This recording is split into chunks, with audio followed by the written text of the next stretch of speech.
Week 9 of the National Football League, and the spotlight is on these Chiefs' creative quarterback. He's been sensational as he leads the league in touchdown passes. It's the Chiefs and the Jaguars, and it's coming up next on Madden NFL 24. From one of the loudest venues in the NFL, there's a look at Arrowhead.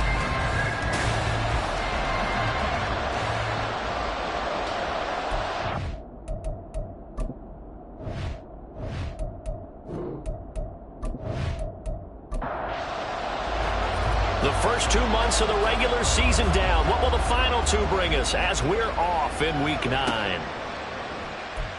He opts to not bring this one out. The first drive will start at the 25. So here come the Chiefs for their opening drive.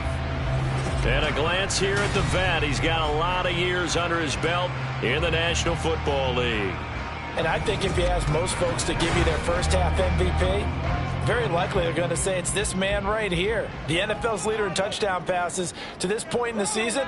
Still 2 months to go. But if he can keep going to the pace he's at, this is going to be a dangerous team come January, and he could very well walk away with the MVP. And he'll get this up just shy of the 30. These are his numbers from last week's contest. 24 carries, 134 yards. And the way they ran the ball in last week's game has to be satisfying to their entire staff because they're seeing not just a back gain big yardage, but they're seeing an offensive line really in sync. Now, meanwhile, a pass that should have been intercepted, but it winds up falling incomplete. This defense looking for an early stop. This is 3rd down and 6. Now, you and I, partner, we got the plum assignment this week, an unbeaten team against a one-loss team. Really not much separating these two entering play here today. Not much at all. I think for both coaches, they looked at their team and said, guys, you got to know what you're getting into in this one, and you better be ready to go because you get to answer the big question of the day. Are we as good as we think we are? We're about to find out. So from the 39 now, they'll come up on a 1st and 10. Now a handoff up the middle. Boykin, nowhere to go that time. He maybe got a yard up to the 40. 2nd and 9. A gain of a yard brings up 2nd and 9. They'll look to throw here. A short throw pulled in by Kincaid. And he gets this one to midfield before he's brought down. It'll go as a gain of 10 and a Kansas City 1st down. That's good. From the midfield stripe, they'll look to throw. Over the middle, complete. That's Rice. Ball placed at the 45 for 2nd and 5. A gain of 5 brings up 2nd and 5. At the Jaguars. On play action, they'll throw. This to the tight end, Kincaid. And he's going to have another 1st down as the tackle's made at the Jaguars' 33.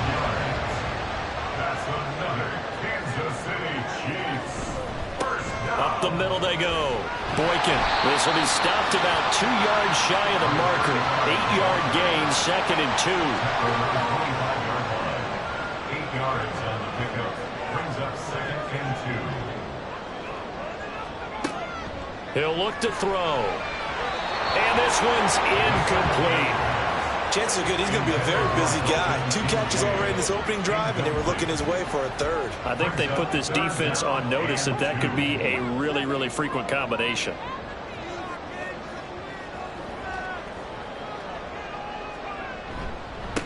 On 3rd down, Boykin. And he won't be close to a 1st down as he runs into a wall right around the line of scrimmage. No gain there on the play, and that's going to leave him with a 4th down. I apologize in advance, partner, but the beefeaters on the interior of this D-line, you just know they were licking their chops on 3rd and short. And yes, they were rewarded with a tasty dish, stuffing that one short of a 1st down. Butker's kick here is good, and the Chiefs are out to a 3-0 lead. So he's been automatic to this point of the season, and he connects on the field goal there. And what a luxury it is to have a kicker you can depend upon, partner, because he hasn't missed all year long. Converts on that one as well. And kudos to you. You didn't jinx him. And this will not be brought out. It's a touchback. So here are the Jags now set to get their first drive. They're led by the #1 overall pick in the 2021 draft, Trevor Lawrence. He had the numbers of a game last week that if you win, you talk about him being a gritty guy, managing the game, getting it done. But they lost. So obviously 2 interceptions, 1 touchdown pass, that's not going to be good enough. Got to get that changed around. That's some good hard running there as he'll push his way forward for about 5. This defense for the Chiefs, they were very good last week in the win over New Orleans. Yeah, what stood out to me on tape, the way they were flying to the football. So that tells me that they've got all their assignments down, and they're playing with extreme confidence. 5 yards on first down, but now just a 1-yard pickup there on second. 3rd and 4. Now Lawrence. Dumps it complete to Miller. And he's just going to be short here, barely, maybe by a half a foot. It'll be 4th and inches. Always important as a defender on 3rd down to keep the play in front of you and make sure you don't give up enough space that they can make a move on you in the open field. Try as he might, he wasn't able to get to the first down marker. Excellent defense, good tackling. 39-yard punt, 6 yards on the return. And it's Chiefs football, 1st and 10. Kansas City taking the field for their second drive. And they, as mentioned, unbeaten to this point in the year, but you think this game, their toughest test yet. I absolutely do, because to me, this is a good measuring stick game because they've been able to take advantage of the schedule. But here, this is another team leading its division with an eye on making a Super Bowl run, so this game is crucial. 2nd and 5. Finds his man. There's Jordan Addison. First time these two have hooked up this afternoon, and it's a first down.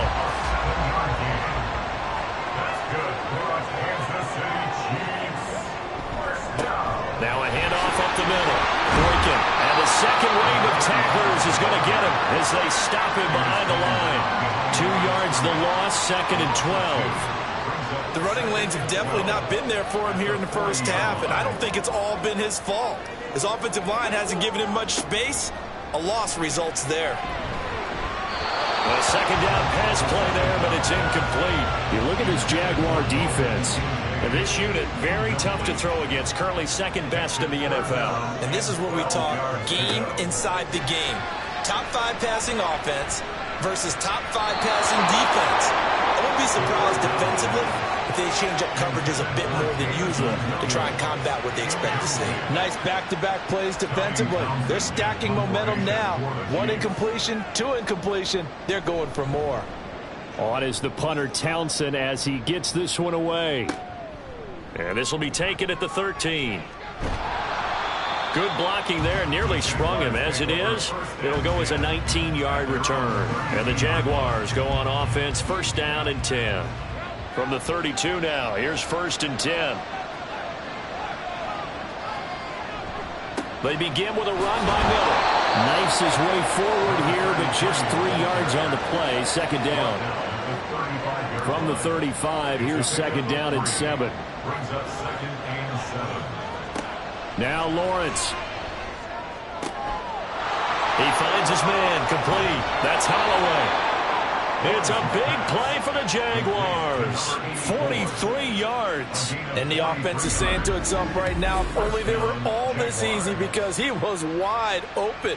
And once he made the catch, plenty of room to work his way downfield. That was a breakdown on the defensive side of the ball, one that they want to fix immediately. So the big play gets him all the way down to the outskirts of the red zone here for 1st and 10. Here's Lawrence. Got a man, and he hits him in stride. And he's going to have a gain of 11 to the 11 before he's brought down. 1st and 10. Now a 1st and 10 at the 11. Looking to throw, Lawrence. On the right side, this is Miller. And he's able to get this down to the 5-yard line before he's out of bounds. From the 5, 2nd and 4. Etienne up the middle. And he will fight his way into the end zone for a touchdown. Travis Etienne, his second rushing touchdown on the year. And the Jaguars have answered that early field goal to take a first-quarter lead. In as many coaches' meetings as we sit in, we hear the word finish all the time, don't we? And on that play, the back actually finished getting into the end zone, breaking the last tackle. Tried to wrap up, tried to use the proper technique, just wasn't able to get it done. Point after, right down the middle. And that makes it a 7-3 lead. The drive summary that time, 5 plays. And it was capped off by a Travis Etienne touchdown run. Here's the Jaguar kick team now as they run up and send this one away. From a yard or two deep, here comes a return. A solid return, pretty good field position. They'll start at the 32. Here's the Kansas City offense now as they get set to take over. And there, of course, was a lot of talk about this ball game coming into play. 2 division leaders in the AFC. Could this be a potential playoff preview down the line? Yeah, and I think when you're talking about the talk about this game coming into play, you're talking about me because I blew up your phone all week prior to this one. I was so excited about this game because to me, it's not out of the realm of possibility that these two teams see each other again down the road. I like this matchup. They match up very well against each other. And he'll push forward for a couple to the 34. You look at this Jaguar defense. And this unit, very tough to throw against, currently second best in the NFL. And this unit knows exactly where they rank. They're number 2 against the pass in the NFL. You know they have their sights set on being number 1, looking for a big game today. And he will have the Chiefs first down as they're able to get the third down conversion. He's a talented runner, and that means he's always looking for bigger and bigger gains when he takes off. Certainly found some bonus yards there beyond the first down marker, and this early drive will continue with that extra jolt from his legs.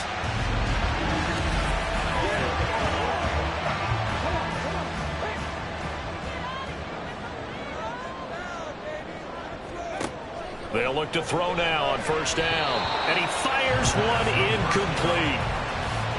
A misconnection there. He's hit on just 50% of his passes thus far. That's not where you want to be. Now you see the evolution of the game. You go back to the quarterbacks of old, 50% would be terrific because they threw the ball downfield almost every time they threw it. Now with the short passing game, you should be above 60% just to be in the average range. A gain there of 30 big ones. A lot of running backs in the passing game, they're just used to checking down to them or maybe dump off passes. This guy, they use him to stretch the field, don't they? The stretch to right there turned it into a really nice game. So the big play gets him all the way down to the outskirts of the red zone here for 1st and 10. They'll set up to throw. Jordan Addison with career touchdown number 75. And the Chiefs have regained the lead. I think if you polled defensive backs, they would say the corner route, take that out, make it illegal, because that is so hard to recognize and so hard to adjust because your first move is to not get beat in the middle of the field. And that's how they move you first before they break off to the corner. But then as the wide receiver, great job. It's tough to turn those upfield and go, but he did a great job with it there. Really good balance, really good body control. And how about the end result? A touchdown. Now after the touchdown, here's Butker on to kick it away. And here comes a return from just beyond the goal line. And in hindsight, probably should have taken a knee as he only gets this out to the 16-yard line. And out now comes Jacksonville as they get ready to go. And their dreams of an undefeated season shattered with the loss a week ago. Now, look, whenever an undefeated team goes down, you always hear some say, well, they needed that. I don't know, Charles. Is that a narrative that you buy into? Well, I haven't met a coach yet that feels like they needed that loss. You know, that's not something that they're in favor of. But I do know this. People like us, our colleagues, all of us in the media, constantly hammering a team that's undefeated. Hey, do you think you can do it the whole season? Can you carry it the whole way? That does wear down a group. And sometimes that loss, get us off your back, you can move forward from there. The Jags with the football to begin the second quarter. Here is 3rd down and 4. as they've got it as we resume action. Lawrence. And this pass broken up. Excellent coverage there on third down, as that was not an easy one to hold on to. Oh, I thought he had that one, and that was nearly a big third down conversion to give this drive some life. Instead, they're on the spot and help separate the receiver from the ball. And a fair catch taken back near about the 35, 36-yard line. It'll be a 39-yard punt, no return. And they will take over 1st and 10. The Chiefs offense about set to begin this drive. And it's only November, but the playoffs, we know how it works. They'll be here before you know it. If it ended today, they would be the #1 seed. And that's a great spot to be in, but I love the phrase, if it ended today. And I'll guarantee you, that's what they've discussed in their locker room, in their meeting rooms. Yeah, we know where we'd be if it ended today, but we also know it's not ending today. Right. So they've got to continue to play the type of ball that put them in the spot where they're #1 in the conference. It'll go as a loss of 3 on the sack, and it brings up 3rd down. Now Charles dealing with a 3rd and long. They'll have to try to go back to the air again, and this time avoid the sack. Certainly hard to try to establish momentum when all you're doing is going backwards, not protecting the passer, and he gets dumped on his backside. Now the throw on 3rd down, knocked away and incomplete. Well, they came up with points in their first 2 possessions, but it looks like they'll come up empty here on their 3rd drive. The defense finally starting to get locked into them a little bit. Might have to go a little bit deeper into their playbook on their next possession. First kick, 47. This one looks good as well. This will be fielded at the 17. 6-yard return after a punt of 48. And out will come the offense as they take over. The Jaguars getting set to go. And you know, certainly a lot of football left to play. We're not into December yet, but right now where we stand, they're in first place in their division, looking really good and looking to be a threat come January. And are you one of those early holiday shoppers, partner? Are you one of those guys that get your list done? Because I think about what every team has on their holiday shopping list right now. What's the #1 goal? Make the playoffs. #2, win your division. #3, and I think the biggest goal of all, try to get the #1 seed so you get that first-round bye and ensure you don't have to go anywhere in January and hopefully get to the Super Bowl that way. Lawrence's throw taken in by Sutton. And he'll go out near midfield at the 49. Back-to-back good plays have him on the move on 1st down. Lawrence will throw. Open man, and again it's Sutton. And the result here, a pickup of 8. Leaves him with 2 to go on 2nd down. 2 yards to go, 2nd down. Here's Lawrence to throw. It's caught. Mitchell. 2 yards on the pickup there. And 3rd and 1 now. So they just need 1 yard here to pick up the 1st down. They'll try to run for it with Miller. And he will have a 1st down as they get him to the ground at the 37. They get 5 out of that one, and it moves the chains. Line of scrimmage, the 37 on 1st and 10. Running the slant, and he finds Mitchell. And they'll get him down after a pickup of 8. 2nd and 2. From the 29, here's 2nd and 2. At the Chiefs' 29-yard line. Now Lawrence to throw. Throwing over the middle, and it's incomplete. Not sure what happened there, but he just didn't get the right read on the coverage that time. Pass wasn't where it needed to be, and that'll send them back to the drawing board. They go back to the ground now with Miller. That is not going to be any help as they dump him behind the line of scrimmage. The defense stiffens to force 4th down following that 1st down gain of 8. That was well played there defensively. 2 tight ends in the formation, which essentially gave them 7 blockers up front. Hard to imagine with all that size and beef that they could let a tackler through. But that's exactly what happened. A loss resulted. And this is right down the middle as he puts it through, and that will knot us up at 10. So the scoring drive encompasses 9 plays, and the net result, 3 points. Take your disappointment and put it aside. 9 plays. Yeah, they want to end up in the end zone with a touchdown. I get that. But sometimes those 9-play drives pay dividends later with another 9-play drive that culminates in a touchdown when they wear down a defense. And he's able to get this across the 20, but not by much, as he's marked down officially at the 21.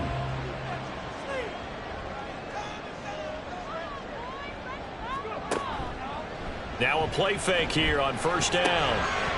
It's a short one here, complete to his tight end. Call it a gain of 3 on the play, and that's going to bring up second down. Second and 7 at the 24-yard line. They're going to look to throw. This taken in by Kincaid. And they're able to get this one across the 35. Third catch of this first half for him, and this one is a first down. Kansas City Chiefs. First down. First and 10 at the 38-yard line. Up the middle they go. Boykin. And this will leave him a yard short. Nice pickup of 9 yards on first down. And the officials here going to pause the game for a second. Looks like there's an injured Chief on the field. We'll step aside and get an update when we return to KC.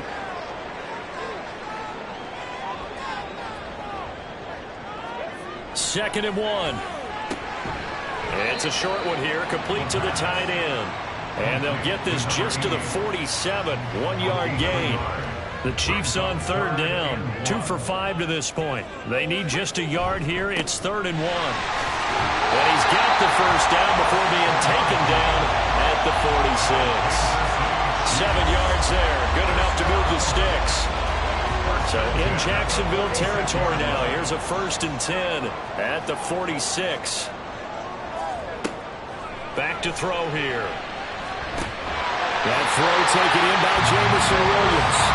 And they're able to work this to the 25 before it's all said and done. A good pickup there, 21 yards. That's what we're used to seeing from him right there. Plays like that, why he's number 4 in the league in terms of receiving yardage. Able to make adjustments all along the way. Doesn't matter where he lines up, where he releases from. Working his way into the secondary, figures out defenses and finds weak spots in order to get open. This will be a short gain of 3 before he's brought down at the 22. Well, they'll come up 2nd and 7. Brings up 2nd and 7. They'll keep it on the ground. Boykin, and able to get about 3 as he's taken down right at the 20. When a drive goes this long, you have to give a lot of credit to the guys up front, those big fellas, because the offensive line is putting something together that allows them to continue to control the ball. I know a lot of people think they get fatigued on a long drive. Actually, a lot of times the reverse happens. They actually get energized because they're controlling the ball, and they're the ones dictating to the defense. Now Harrison Butker for the field goal try. Right hash, 37-yard attempt. Butker's kick here is good, and they will take the lead at 13-10. So they're able to end that drive with 3 points in this one-possession ball game. And ideally, you want to end every drive with points. Most quarterbacks would tell you, let's end it with a kick, right? A PAT, that's number 1. Field goal you'll take. Punts, you really don't want to do that. In this case, they'll take the field goal and get prepared for the rest of the game. Out comes the Jacksonville offense as they get set to take over here. And after the field goal last time, we'll see what they can get here. At least they got points out of the last drive, Charles. I never met an offensive coach that didn't want to drive to end with a kick. Most of them wanted to end with a PAT, right? In this case, a field goal, they'll take it way better than the alternative, which is a punt. Yeah, but you met fan bases that wanted that. They weren't happy with that field goal. I haven't met a fan base yet that wants to drive to end with a kick other than the extra point. That's it. Throwing on 2nd and long. Lawrence, he finds his man, complete. It's Holloway. So the completion results there in 9 yards. And that's going to bring up the 3rd down. Operating from the gun, Lawrence. He's got his target. That's complete. And he'll be out right at the 35. 3rd catch of this first half for him, and this one is a first down. Now how about this throw right here? Had to throw it to the left sideline, and you know the timing's got to be correct on this one. Ball's got to be right where it needs to be, and it was. That's because he had great arm strength on that one, able to drive the football. Quarterbacks love it when they can show off their arms. Now Lawrence on first down. And he's got his man in stride, complete. It'll be a gain of 5, and that'll make it second down. Brings up 2nd and 5 at the 40-yard line. Out of the gun, it's Lawrence. Got his man complete over the middle. That's Sutton. 3rd catch of this first half for him, and this one is a first down. 2 minutes remaining in this first half of football. 2 first downs have him up near midfield now on 1st and 10. Again, it's Lawrence. He'll get just a yard on the scramble in 2nd down. Now the Jags are moving quickly in the hurry-up. On 2nd down, Lawrence. Over the middle, the catch made by Mitchell. And he'll be brought down with a first down as the tackle's made at the Chiefs' 30. Following the play now, they're going to stop the clock here as a man is shaken up. So 1st and 10 now from the 30. Now Lawrence. And that's incomplete. It sort of looks like they still have some fight in them on this series because it seemed like things were headed for the red zone. But this defense gets 2 more stops. They can keep them out of that area. Again on 2nd and 10, it's Lawrence. And his throw's going to be incomplete. Give them credit for excellent coverage, tight coverage. They're doing a lot of things that we talk about in basketball. They're causing disruptions in the passing game. And as long as that continues, it'll be tough for them to gain any momentum throwing the ball downfield. Now yet another incompletion here as they fail to connect on 3rd. And based on my math, they've only converted 1 time thus far in this game, so you can see the frustration starting to come out a little bit. 3rd downs, they've been a problem for them all game. They've got to start becoming solutions. And this will split the uprights. It's right down the middle, and that's going to tie us at 13. So the field goal there caps what winds up to be an 11-play drive. Well, partner, that's a lot of offense to run there to only get 3 points. So I just wonder, are they going to recycle those plays because they were successful in getting 3? Or do you go to another section of the playbook trying to find ones that get you into the end zone, get you 6? And he won't get this to the 20-yard line as he's down at the 19. Now this Chiefs offense gets set to go again. Tie ball game, still a little more than a minute to go in the half. The question, can they put something together here, try to take that lead into intermission? I would have to think that would be the goal for sure. I don't think you sit on anything here. Here's your opportunity. Push it downfield. As you mentioned, it's a tie game. So minus a disaster on your part, you've got that in your back pocket. Go ahead and try and get some points and feel great going into the half. They'll look to throw here on 1st down. And returning right back to Boykin. They'll go for a gain of 7, and it'll be 2nd down. The Chiefs will use the first of their timeouts. So as they talk it over, we step aside. Here's 2nd and 3.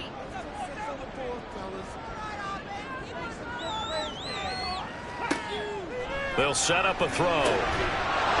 And this throw incomplete. Well, the defender all over him that time, but it's going to lead to 3rd down. Coming up here looking for 3 yards to pick up the first. They'll look to throw again. He's going to get that to his running back out of the backfield. And he will have a Chiefs first down, I do believe. Yes, he's got it by about a yard there on 3rd and 3. That is caught. Kincaid with it. Yeah, he's going to be out of bounds, but not before he takes it inside the 40. A good pickup there in 22.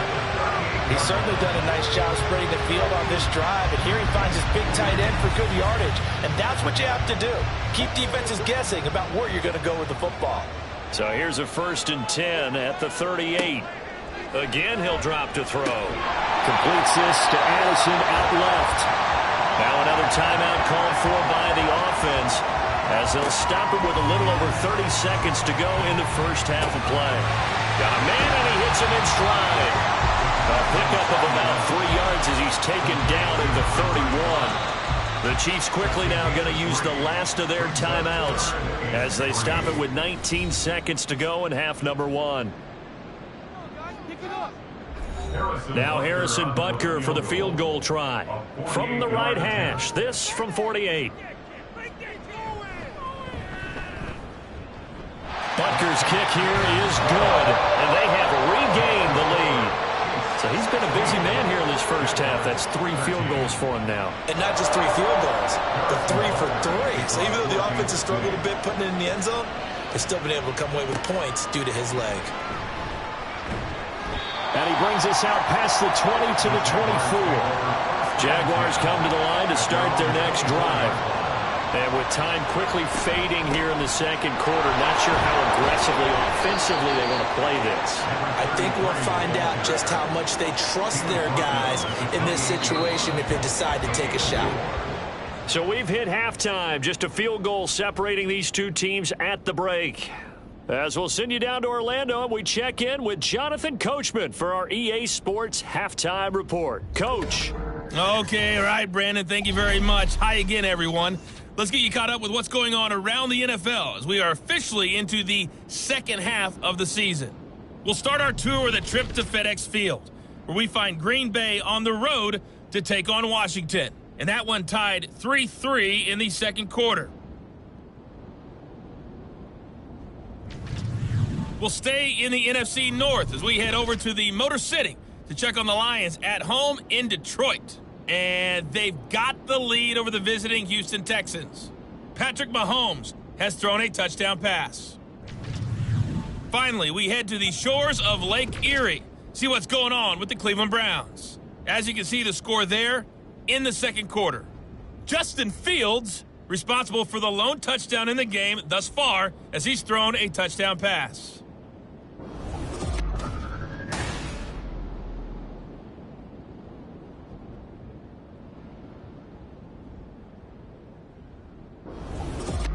This one's been as good as advertised. Just a field goal separating these two teams. This is a very level first half, and I'd expect to see more of the same after the break. And he will be brought down here inside the 20. Good coverage as he's dropped at the 17. Out come the Jaguars now as they'll go on offense first here in this third quarter. This offense, Charles, had a strong first half throwing the football, at least in terms of yardage, but that hasn't translated so far on the scoreboard as they begin the third quarter here, trailing and looking for a little momentum. Yeah, you're right about that because, let's face it, in the first half, most of their focus was in the passing game. And to their credit, resulted in a healthy amount of yardage. So I would think that at halftime, they're going to anticipate that defense loosening up a little bit to try and cover the passing lanes. They've got to get the running game going, and there should be some gaps to run through now. On first down, Lawrence. Throwing middle, and it's complete. They gave up the completion there, but this is what zone defenses count on. Catching the ball and not much run after the catch. At the 38-yard line. Now Lawrence. It's caught. It's Miller. And he'll be taken down, but not before he works it past the 50. A 14-yard first down pickup for the Jaguars. But they certainly had success throughout this contest getting him the ball in the passing game, and there he picks up another first down. Whatever they saw going into this one, they've been able to capitalize on it, and no adjustment has been made to take it away. And great blocking downfield as he's got this almost to the 35-yard line. Back-to-back nice plays, 12 yards that time and a first down.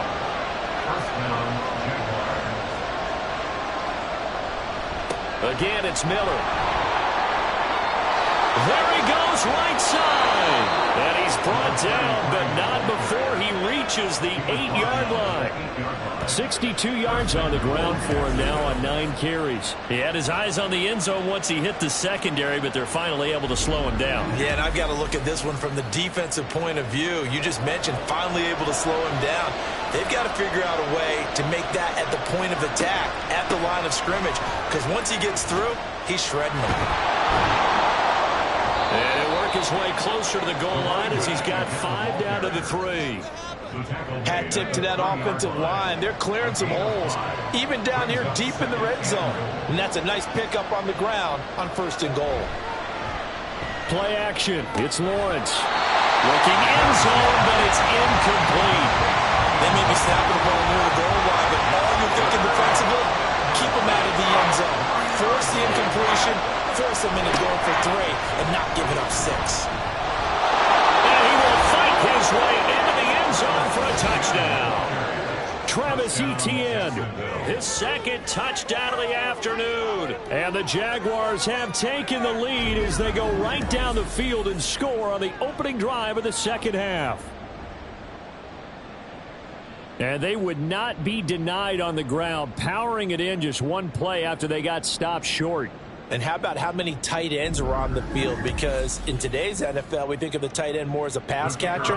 But this group, they tell them you've got to be able to run block to stay on this team. And they committed to it and got it done right there. Extra point splits the uprights, and that will make this a 4-point game.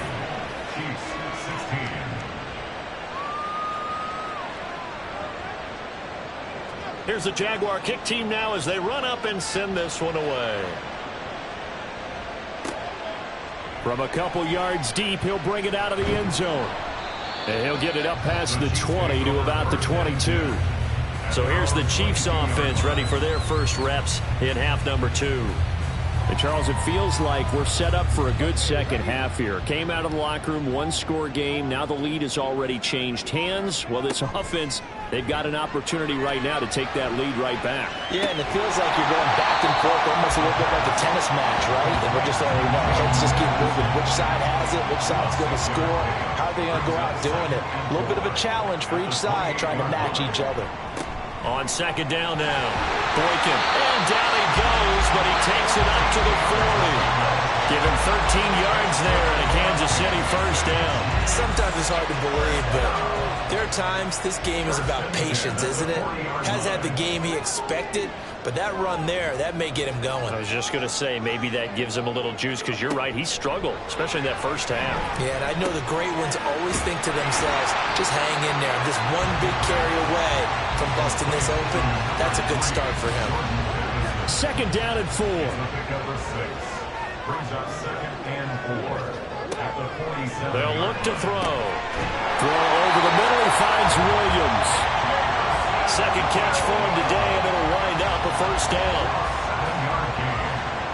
And the Kansas City Chiefs. First down. They'll drop to throw. On the throw, led him too much that time. It's incomplete. Offense was moving it a little bit, had them back on their heels, but they earn a brief pause by forcing the incompletion.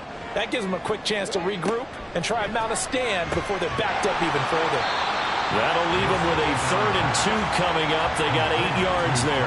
Let's not quibble about the gain there on second down. That was a positive play because that was a take-what-you-can-get situation. Got out to the tight end. Now it gives them a much better opportunity to convert on 3rd down.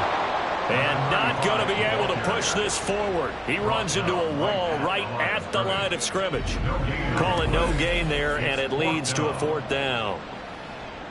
Nice job there defensively to clamp down, because really they've been on their heels this drive. Agreed, and they really needed that one for confidence, just to feel a little bit better. But I don't know if I would be daunted by them stopping me on one run. This drive has gone pretty well. I could come right back at it. And he is going to have the Chiefs first down, and they pick it up rather easily. A gain of 9 on 4th and 2. First and 10 at the 31-yard line. He'll drop to throw. That pass caught. It's Williams. And they move this all the way down to the 9. A well-executed 22-yard gain. Kansas City Chiefs. First down. First and goal at the 9-yard line. One back in the backfield, he'll get the carry. And that play going absolutely nowhere as he's belted before he could get out of the backfield. That's going to wind up a loss of a full 3 yards on first down. So they get pushed back to the 11, and here's 2nd and goal.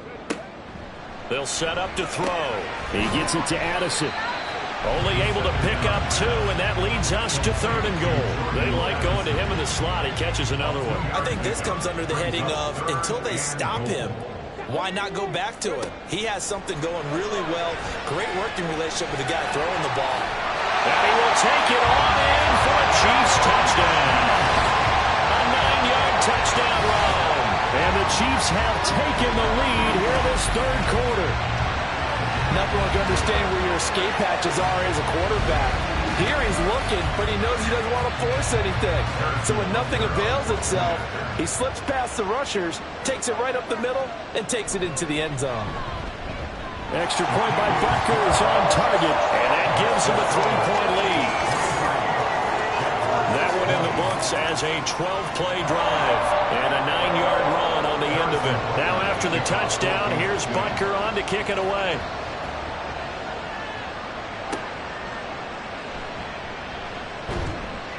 And no chance to get away as they'll get him down at about the 17-yard line. Jaguars offense ready to set up shop here again. They had gotten the lead with the opening drive touchdown in the third quarter. Now they relinquished that lead back. Could be in for an interesting second half. It certainly appears that way, doesn't it? Almost turning into one of those pendulum games, right? Where it swings back and forth. And who's going to make the play that changes that maybe it puts it on one side and keeps it there. After the loss to start out, here's 2nd and 11. They'll run it again with Miller. They'll get him to the ground at the 20 following a pickup of 4. But you've got to give kudos to your offensive line and the guy carrying the ball because they were in a 2nd and long situation. It seemed pretty dire, but they brought it back to 3rd and manageable with that run. On 3rd down, Lawrence. Throw out wide is incomplete. Yeah, that's a nice job there defensively to blanket those receivers on 3rd down. And as a quarterback, all you can do is just lob one toward the bench. Not too close, mind you, and live to punt the football. Now on 4th down, on is the punt team sending this one away. Taking it about the 36. Taking it right down Broadway. And all the way in for a Kansas City touchdown. He returns the punt 64 yards on the score. And the Chiefs are able to strike quickly to add on to their lead. When you got a guy that fast back there to receive punts, that's a nightmare for the guy game planning, the special teams coach.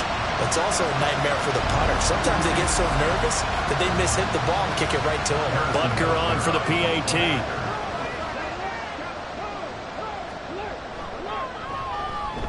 And his guys will take a 10-point lead. So his big play capability in full display there as he's able to return that punt for a touchdown. So after the punt return touchdown, let's see what their opponents can do with this kickoff.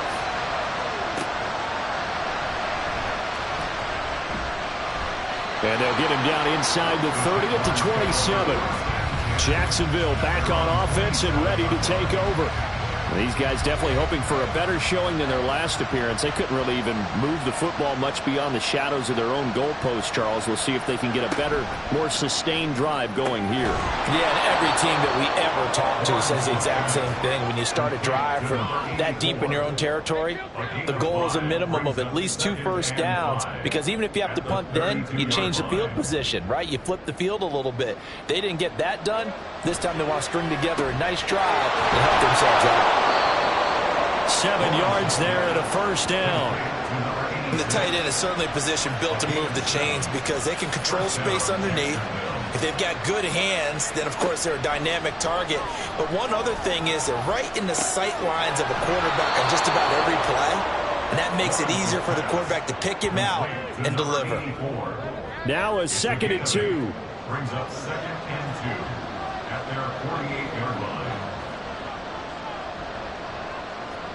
Lawrence going to throw again. Quick throw there is incomplete. The coverage keyed in on him since that last completion his way. He earned a little more attention on that route, and that made it a lot tougher to get a clean throw his way. On 3rd down, Miller. And a strong run that time as he's across midfield and down to the 43. 80 yards for him on the ground now as he has been terrific here this afternoon.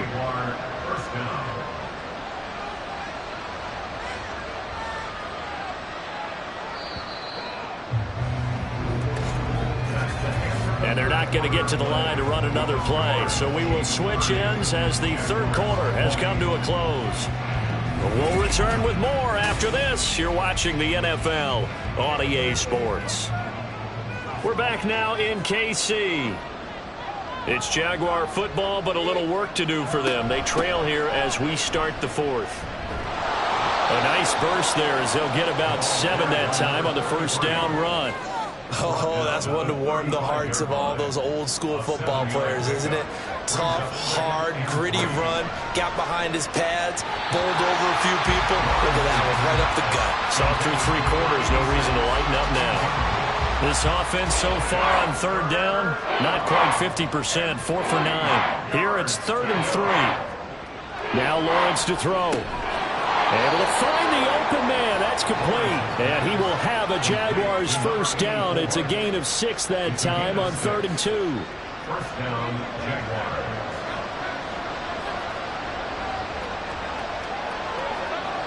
Now Lawrence on first down.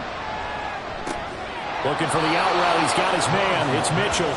And he'll be out of bounds as he gets this down to about the 21 or 22.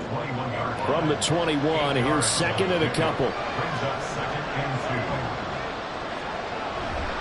They'll try the right side here with Miller. And he will lose yardage here back at the 23-yard line. 2 yards the loss, and now they go from 2nd and 2 to a tough 3rd and 4. In search of 4 yards here to pick up the first down. Looking to throw, Lawrence. Miller on the catch over the middle. And he won't get to the marker. He's a yard short. A pickup of 3. It leaves him with 4th and 1. So here we go. Maybe the biggest kick of the game forthcoming. This will be a 37-yard attempt. And his kick is good. And this is back down to a 7-point game. All right, so they needed 2 scores to get back in the game. The field goal there, maybe not exactly what they wanted, but the necessary first step. There's still time remaining, and there's enough time to get it done. They've got to get at the least a 3 and out here to get the ball back, preferably a takeaway. And only able to get this to the 19, so probably should have opted for the touchback. And Kansas City's offense now set and ready to go. Their lead back down to 1 score after the field goal a moment ago, so they'll be looking to string together a few first downs, likely on the ground as they begin 1st and 10. They'll come out throwing here to start the drive. Steps away, and he will not make it back to the line of scrimmage as he's going to be taken down. He couldn't get rid of it. He winds up losing a yard. It's 2nd down. The sack cost him only a yard. It's 2nd and 11. Looking to throw. The completion to Ritter. So the completion results there in 9 yards. And now it's 3rd and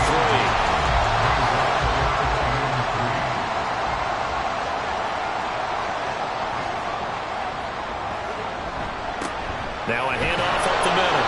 Boykin. And it would appear he's going to be short of a first down as he stopped right around the 29. Give him a couple on the run as it brings up a 4th down.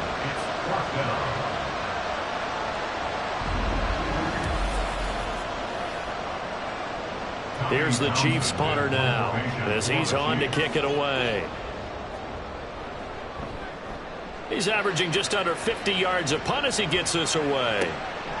This is taken at the 23. It's a 45-yard punt, 6 yards on the return. And it will be 1st and 10 as they take over.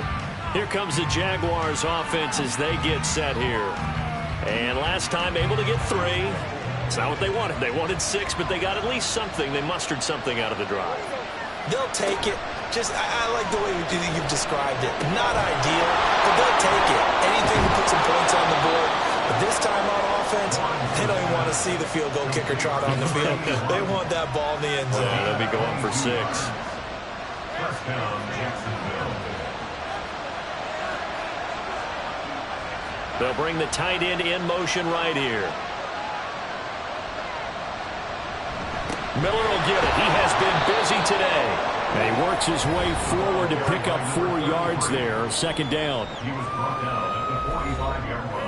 Ball spotted at the 45. Here's 2nd and 6.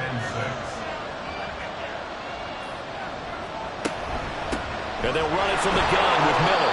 And he takes it down to the 40 with a pickup of 4. back-to-back 4-yard runs. Now, look, if they just do that all the way downfield, ball ends up in the end zone, but that's a little difficult to do. Yeah, I think now 3rd and 2, that defense ready to stiffen up and stop that run. Pass taken in by his big tight end. And he is going to have a Jags first down, and comfortably so, as he gets 5 there on 3rd and a yard. 5th catch of the game for him there. Yeah, and the tight end position is now becoming a volume pass catcher. Used to be occasional, right? Safety valve. Throw one to him every so often, but more mainly they want him out there to block. Nowadays, an integral part of the passing game, and they create such great mismatches that they often become the leading receiver. Out of the gun, it's Lawrence. Underneath from Miller. And he gets it down a yard or 2 shy of the 30 before he's out of bounds. Play number 7 now coming up on the drive. 3rd and 5. They go play action now. Lawrence. Oh, he tries to force it in, and it's intercepted. Picked up by Jeremiah Owusu-Koramoah. And the Chiefs force the turnover. They'll take over at their own 27.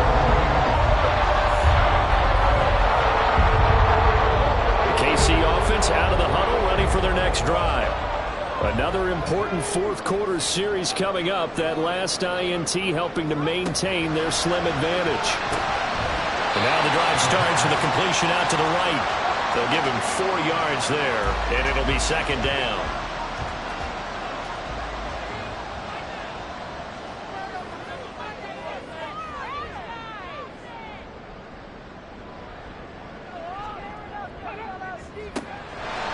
To throw. He finds Whitted, complete. 7 yards there and a first down.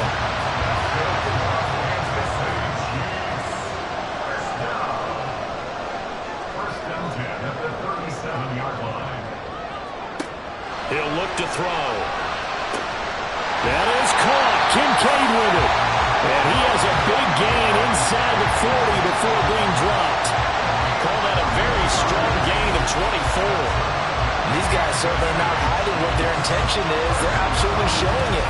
They're definitely not going to sit on this lead here in the 4th quarter. So in Jacksonville territory now. Here's a 1st and 10 at the 39-yard line. Up the middle they go. Boykin. And he'll follow his blockers there all the way down to the 23-yard line. 71 yards rushing for him now as he's carried it 16 times. Not totally home free yet, but it's looking good as they come up 1st and 10.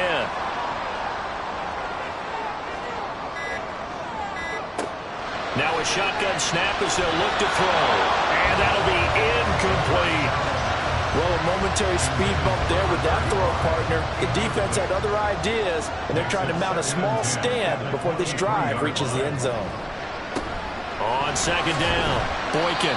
He's able to work free for about 6 down to the 18. 4th quarter, down to the final 2 minutes, and we've got a 1-score game. So the Chiefs in possession of the ball as we welcome you back. They're facing a critical 3rd down now as they try to hold on to this lead. That is caught. And the Chiefs are going to have 1st and goal as they try to finish off this drive with 6 points. Going for the knockout punch. They'll try and run. And now with 1:52 to go, we get another pause in the action. A timeout here defensively.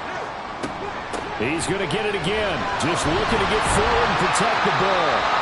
The Jaguars now will use the last of their timeouts as they'll head to the sideline and talk over what to do next. And able to catch it on the left sideline, but they're going to rule him out of bounds. So it'll be incomplete. Certainly one they'd like to have back as it brings up 4th down. So on 4th down, out trots the kicker in a big spot here. This to perhaps salt this one away. Butker's kick here is good. And that will extend their lead even further. So that one, CD, going to make the road back a lot more difficult. Oh, there's no doubt about that. You know they were praying on the other sideline for a miss because now As you pointed out, a very difficult road. Down 2 scores. You don't just need a touchdown.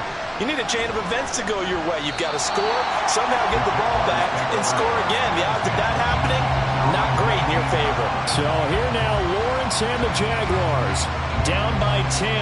A minute 38 to go. They'll need a score here and also likely an onside kick recovery. But first things first. 1st and 10. Looking left side, and it's complete. And he'll be out of bounds, but able to get it up past the 45. A 28-yard gain. 1st down, Jaguars. Throwing now, Lawrence. And he will find his man, Sutton. That's complete. Touchdown, Jaguars. A great effort there. His 2nd touchdown on the season. And the Jaguars have made it a one-score game again here in the 4th. Okay, game on. Don't go anywhere yet. You got a one-score game now. Probably going to rely on the onside kick coming up. Yeah, they have to. It's not a high percentage play, but it's better than not having a chance at all. And that's when you put your leapers and your flyers on one side, get that high hop, and hope that one of the guys can come up with it. And on the other side, get that hands team ready. No doubt about it. A little less than 90 seconds to go. This will be an onside kick. And the Chiefs are going to make the recovery. They had to go for it with no timeouts remaining, though now this one's as good as over. They gave it an effort. They tried their best, did everything they could to try and get the ball on the onside kick. You're exactly right. They had to try it. It was their only option. And now this game is done. Just take it, kneel, and call it a day. Out now the Chiefs offensive unit ready to do battle again. And still a little bit of time left, but the defense can't stop the clock. So 3 kneel downs should be enough to finish this one off.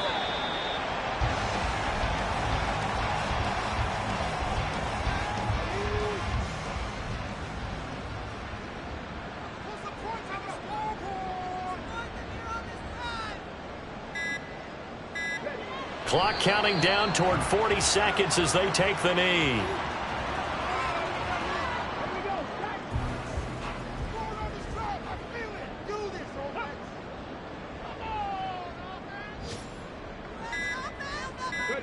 They'll go ahead and take the knee here, and the unbeaten season will continue.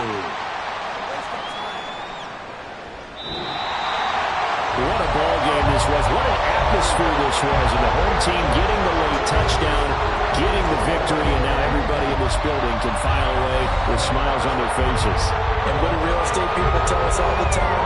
It's location, location, location. So being at home, that can be a big deal because remember, they were down to their final chance to retake the lead. That home field advantage, I think it helped fuel all of what happened for them down the stretch. A huge win. So for the Chiefs, they continue to cruise as they move to 8-0 now on the campaign. And they'll get to stay home again next week. Meanwhile, for the Jaguars, the loss will drop them to 6-2 now on the year. And they'll get a chance to redeem themselves next week at home against the Chicago Bears. Thanks for tuning in, everybody. Alongside Charles Davis, we thank our entire crew. I'm Brandon Gaudin. This is the NFL on EA Sports.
It's the National Football League on EA Sports.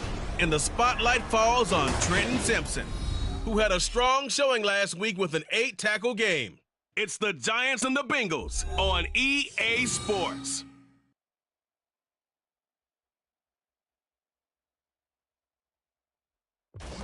From the stadium that hosted Super Bowl 48 back in 2014, there's a look at MetLife Stadium here in East Rutherford. Today, it's a Week 9 matchup. We are all set to go, as it'll be the Cincinnati Bengals taking on the New York Giants. Alongside my partner, Charles Davis, I'm Brandon Gaudin. And, Charles, you take a look at this Giants ball club. They come in losers of 2 straight, so they're trying to right the ship here a little bit. They're teetering a little bit, aren't they? And now things could really go south if they lose this game, so they understand the importance.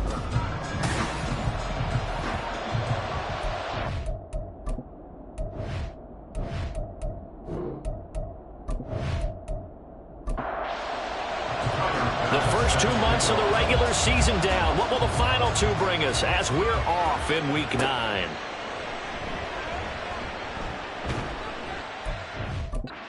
Turns this to the 22. Here come the Bengals now to take over. And led out by their veteran quarterback. He's been around a while. They don't celebrate birthdays for him. They just cut him up, see how many rings he's got around the middle. He has been in the league a long time. And I thought in last week's game, he found a way to win, like a good pitcher, without his best stuff. I mean, he did throw 2 interceptions, offset by 1 touchdown pass. Not the ratio, not the numbers you're really looking for as a QB. But finding a way to win, that's all that really matters. Oh, look there at his numbers on the ground a week ago. Pretty good as he found himself in the end zone on 2 separate occasions. And those are the most important numbers because no matter what you pile up prior to the goal line, getting in is all that matters. Putting those numbers up on the board, and they love them when they're 6s. On second down now.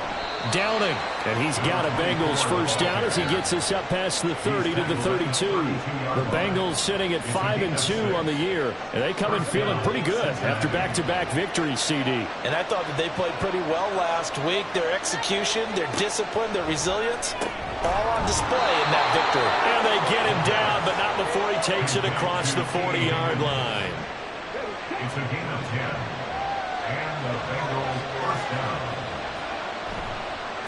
On first down, Downing. And he's going to bowl his way forward to the 48. And hold on here, because on that last run, it looks like we have a player who is shaken up. We'll get an update when we return to MetLife Stadium. This 2nd and 4.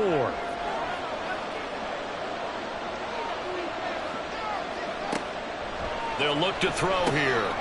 And it's a short one here, complete to his tight end. And they're going to have another first down as the tackle's made at the Giants' 36. That one good for 16, and the drive will continue. We can see offensive pass interference called on this play from time to time. The tight end's going to sell that he's going outside. Let the slot receiver come past, and then work himself back to the inside. Sure enough, he's left with some open space, and he picks up the first down. Back to throw now on first down. Over the middle, that's caught by Chase. So the completion good for just 3. And that will bring up second down. Brings up 2nd and 7 at the Giants' 32-yard line. From the shotgun, he'll look to throw. Connecting on the out route here with Higgins. So just 3 yards on the completion there. And that'll bring us to a 3rd and 4.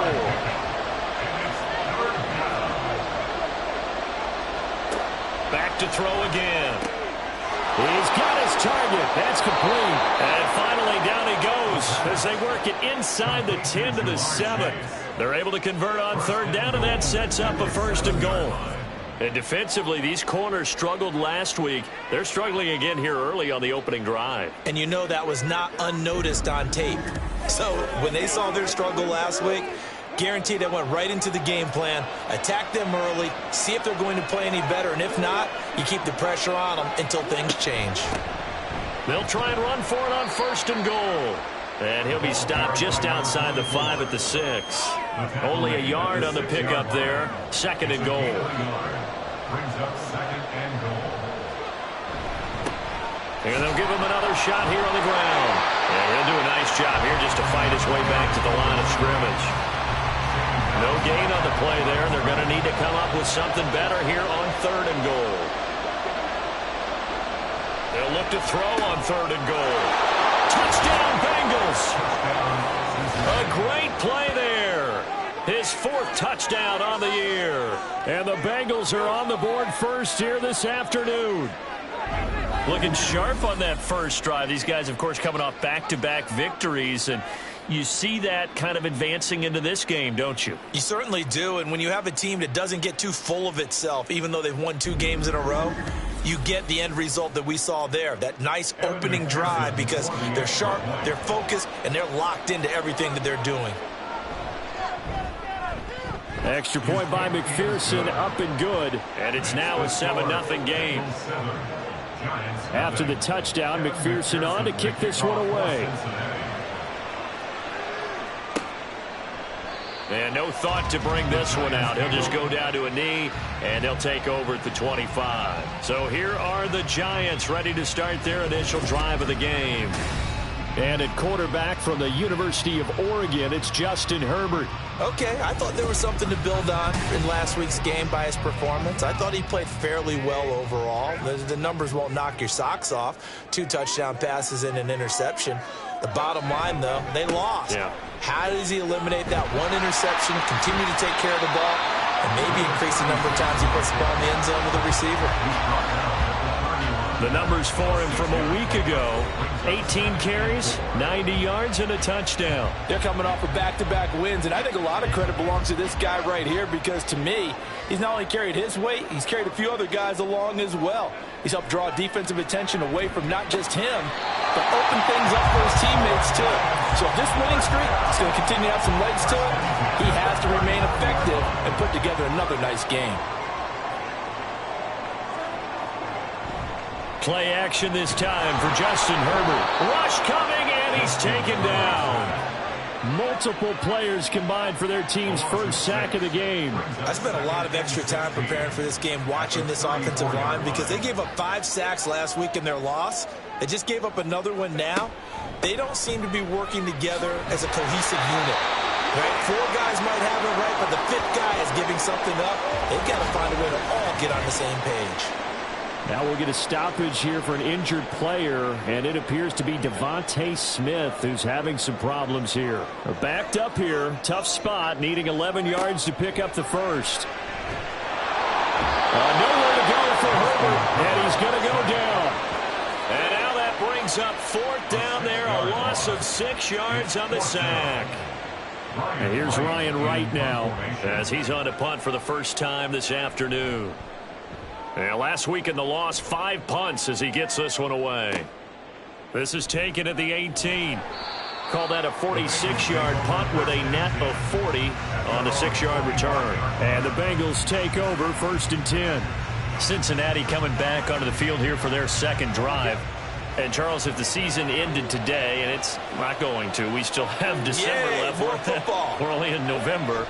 But they would be a wild card team, and that's great. They'd be in the playoffs, but you know they're trying to bump up to be one of those division leaders. That guarantees you at least one home game in the playoffs, and that's what you're really seeking.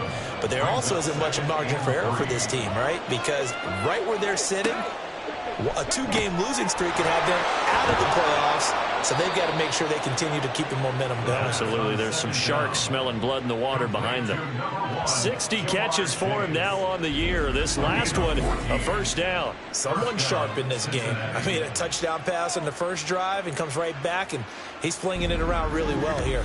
Really nice throw there to pick up the first down. You kind of just feel a laser focus and confidence about him, and I think we saw that this week, didn't we? Talking to him and the coaches, they felt good about his performance coming up. Yeah, I was really impressed with that last practice we saw when they went through 2-minute drill, when they went through all the different situations.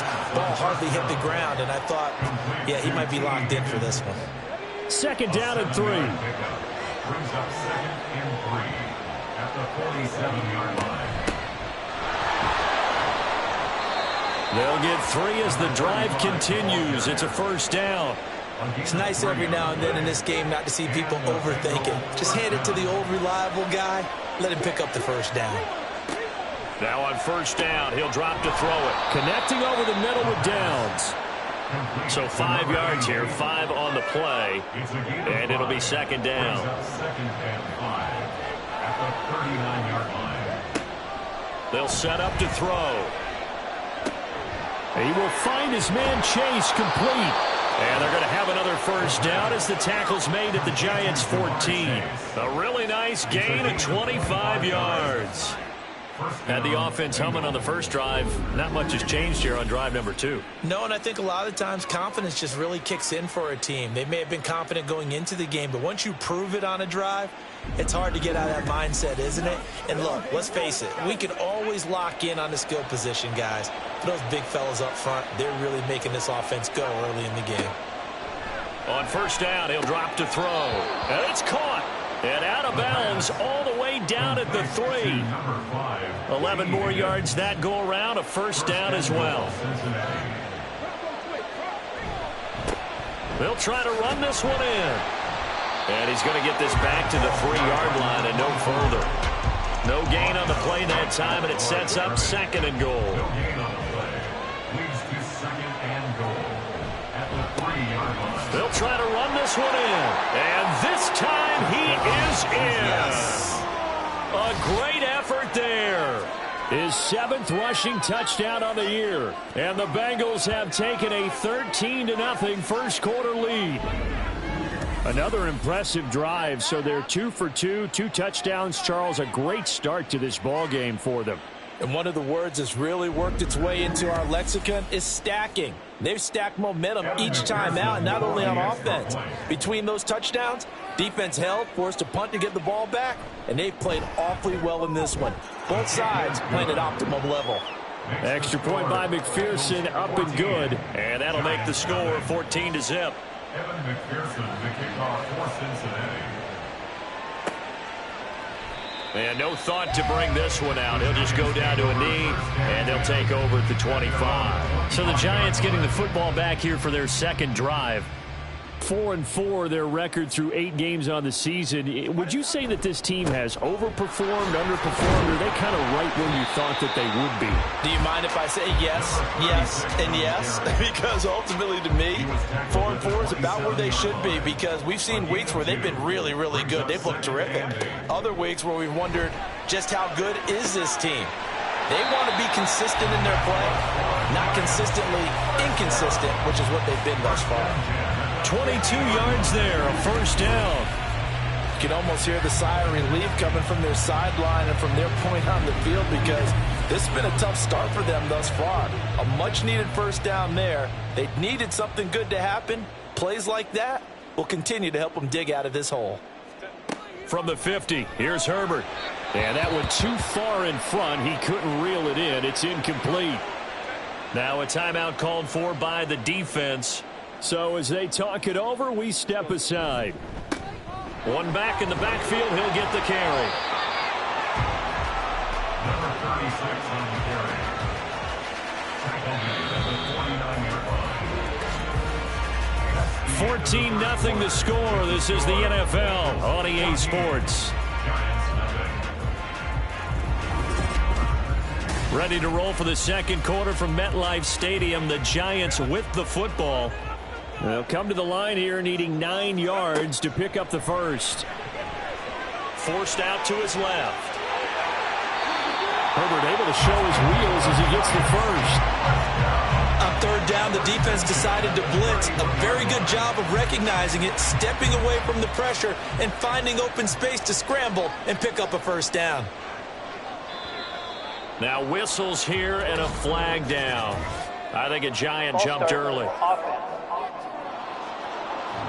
That flag accepted, and it backs the offense up a little bit.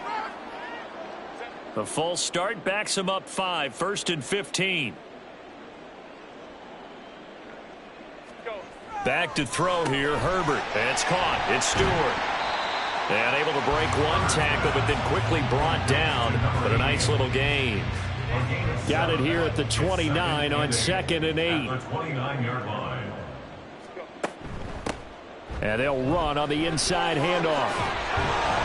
And he's able to motor his way down to the 16-yard line. 13 yards, good for a Giant first down. I'm okay with the call there. In fact, I actually like it. I know they're down a couple of scores, but the running game worked in that situation. I would continue to go in that direction. Running game working. They'll stick with it on first down. And he'll get it here to the 10-yard line. He'll get a nice chunk there on the first down run, and it's 2nd and 4. Brings up 2nd and 4. Here's a handoff out of the gun. And he's able to get it down to the 2-yard line. 41 yards now on the ground on just 7 carries. But there are strong running plays, and then there are plays where you simply outclass the defense, and we saw the latter there. They ran straight up the heart of that front for an excellent gain and first down. Simply put, you've got to put up more of a fight defending the middle. Otherwise, this is going to be a long game. A loss of 2 there, 2nd down. This is a critical sequence here for this offense. Things really haven't gone their way so far. This could be their chance to get back into it, but they've got to find a way to punch this ball. And he is in. Touchdown, New York. Taking it in from 4 yards out. And the Giants have got it back to within a score. A strong, determined run there, Charles, to get in for 6 points. This is why it's such a team game, isn't it? And I know it sounds really generic and it sounds almost trite, but the blocks were made up front. Offensive line collected victory at the line of scrimmage and downfield. And how about the finish to the run all the way into the end zone? Extra point by Bass, up and good. And that'll make our score 14-7. This taken in right around the goal line. And he's up past the 20 to the 22-yard line. Jamar Chase hoping to be at center stage yet again as the offense returns to the field. It's really been a blistering start to the season for him so far. He's on pace to blow past 1,000 yards. The good receivers, it's interesting, though. You put extra coverage on them, they probably view that as a challenge. All right, I'm going to go after this. You put one guy on them, then they feel disrespected, and they want it to. So how do you cover it? You're exactly right. That's an insult, right? Especially the year that he's having. But I just have to go ahead and I'm not going to insult him. I'm going to respect him. I'm sending as many people as possible. But one of the reasons he's having this type of a start is despite that type of coverage, he finds a way to what we call uncover late.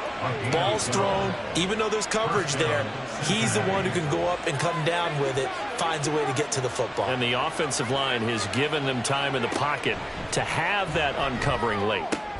Now this throw caught left side, and he's taken down right at the 45-yard line. And a nice gain of 21 yards.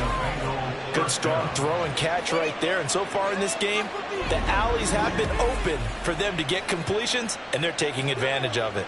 So the drive takes them into Giants territory now, 1st and 10 at the 45-yard line. There's a ball thrown right side and complete. And he works it past the 30, almost to the 25. He's been a one-man wrecking crew these last couple of plays. This time 18 more and a first down. Again, he'll drop to throw. Throwing left side, it's complete. And he gets it all the way down inside the 10 and mark him at the 5. Just picking up yardage in bunches here these last few plays. They have moved right down the field, and just like that, they're going to be set up with a 1st and goal. They'll look to throw again. To the goal line, but it's incomplete. An incomplete pass on first down. Here's 2nd and goal. They'll stick with the passing game as he looks to throw. And he'll find Chase on the right side complete. Only 3 yards there on the completion. That'll lead to a 3rd and goal.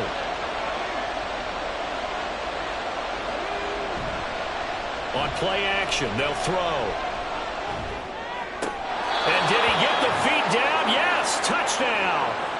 A great play there with his 2nd touchdown of the game and 5th on the year. And the Bengals have taken a 2-touchdown lead now. Extra point by McPherson, up and good. And it's now 21-7. After the touchdown, McPherson on to kick this one away. This fielded right at the goal line. And he will be brought down here inside the 20. Good coverage as he's dropped at the 17. The New York set to take the field. And they are back down to the 500 mark after 2 straight losses. And, Charles, this is a team that, to be frank, their play has really dropped off the last couple of weeks. And, Brandon, I think there's a sense around the building that they can't let this losing streak get any worse than it is. Because if they were to lose here and fall below 500, then you're playing catch-up the rest of the way. They've got to take a stand and make it stop right now. On second down, they'll run it here. And they're able to get this one across the 35. 55 yards rushing for him now on what was his 10th carry of the ball game. Line of scrimmage, the 37 on 1st and 10. Here's Herbert. And that's incomplete. A good job in coverage there. They took away his top read on the play, so he went through his progressions and ended up settling on his running back who scored on their last possession, but the coverage held. It goes incomplete. And he'll be taken down by the Bengal pressure. He'll wind up losing a full 9 yards here on the sack. Now it's 3rd down. These sacks now, they're starting to pile up, Charles, and that front 7 defensively, they've had their way with this offensive line. And I think at this stage, we have to start thinking about different play calls. We've got to start helping this quarterback out because the entire game he's been under siege. I don't care what the down and distance. They've got to get the ball out of his hands a lot quicker.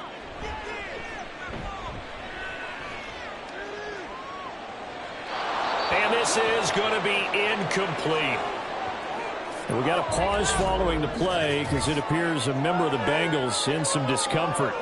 We'll get an update when we return to MetLife Stadium. So on 4th down, on is the punter Ryan Wright.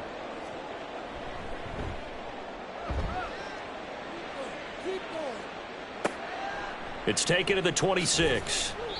It'll be a 44-yard punt, 6 on the return. And the Bengals will take over here 1st and 10. There's a look at receiver Jamar Chase as the Bengals get set to go on offense. Making his presence felt early in this one. First half, already over the century mark. How about the yards per completion, too? That's a pretty darn good number there. Number of catches, but his shredding defense is getting big yardage with each and every one of them. It's a 6-yard gain on the ground, and that'll make it 2nd and 4. 6-yard pickup brings up 2nd and 4. Now back to throw. Over the middle, and there's a diving catch. And getting this just shy of midfield, they'll spot it at the 49. 1st down, Cincinnati. They'll run on 1st down. Downing. And he can only manage to get a couple. 2nd and 8 coming up.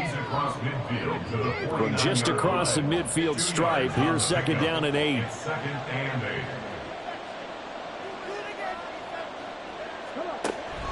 Back to throw. He gets it over the middle to Cobb. That's good. The completion there for 7 yards. And it'll leave him with 3rd and a full yard to go. And we've hit the 2-minute mark in this first half of action. Coming up at halftime, I'll go from one personality, that's you, Charles Davis, to another one in Orlando, the coach. He'll have stats and scores from around the NFL. You and Jonathan Coachman both larger than life. No doubt about it. You're stuck with me in this booth. Yes, he's miles away and smiling. And happy. I see the surprise in your face there, partner. That is a rare incompletion from him. He's been on point this entire game. He has percentage completion-wise way up. Not that time.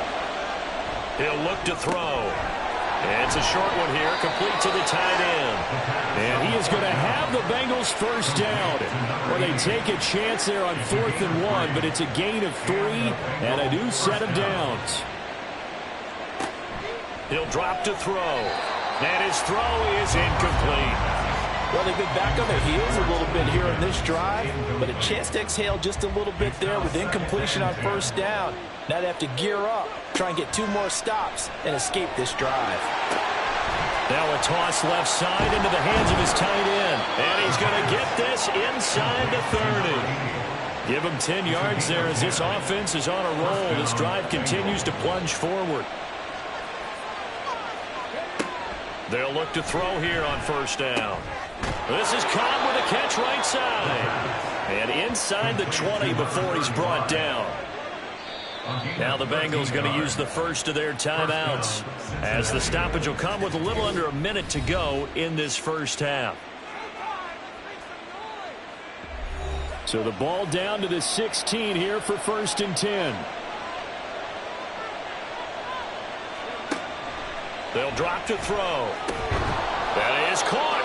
And the Bengals are going to be set up with a 1st and goal on a pass play that moves them all the way down to the 1. I think he has to be saying to himself, how did that not wind up a touchdown? Remember, you just need the tip of the ball to cross the plane. It's not going to get there, but they're going to be set up in great shape with 1st and goal. A chance to really cap off a big first half here as they come up on 1st and goal. They'll try to run this one in, and he will take it on in for a Bengals touchdown. A great effort there with his 2nd touchdown here in this first half. And the Bengals will extend their lead in the final minute of the half. So they brought the extra bulk in down on the 1-yard line, and they're able to push this one across. Yeah, I can just see your face right now because I know we're mind melding on this one. Coach Madden would love this. Power football, hat on a hat, chest to chest, driving forward, touchdown. Extra point by McPherson, up and good. And the lead now to 3 touchdowns at 21. Taking it about the 1. And he'll get it up past the 20 to about the 22.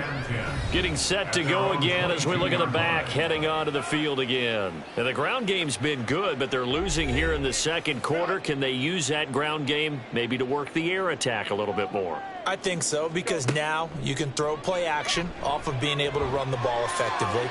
And oftentimes you might want to just swing your back out of the backfield, get the ball in his hands in open space. And just don't get totally away from running it, because some of these runs now, they may pop bigger as the game goes along. Yeah, they've been good with a run so far. Not wanting to take a chance this time, they'll keep it on the ground. And he'll just keep 2 hands on the football as he'll be taken down after a short pickup. The Bengals going to use the 2nd of their timeouts, as it'll come with 15 seconds to play in the first half. Now the Bengals going to signal for their 3rd and final timeout. And with halftime on the horizon, they'll be out of timeouts from here forward. And a fair catch signaled for and taken just outside the 20-yard line. Bengals take over 1st and 10 at their own 22-yard line. And with time running down, they go down to a knee.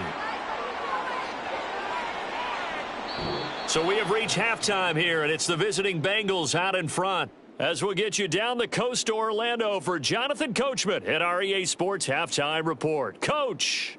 Okay, all right, Brandon, thank you very much. Hi again, everyone.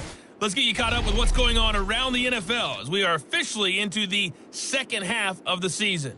We'll get started up at Cleveland Browns Stadium in Cleveland, and they have just about gone to halftime with the Panthers out on top. Justin Fields responsible for the lone touchdown in the game thus far, as he's thrown a touchdown pass. From there, we take the trip across Lake Erie to check on the Lions at home in Detroit. And they've got the lead over the visiting Houston Texans. Patrick Mahomes has thrown a touchdown pass. Lastly, let's check in on our nation's capital to see what's happening with the Washington Commanders at home at FedEx Field. And that one, all tied.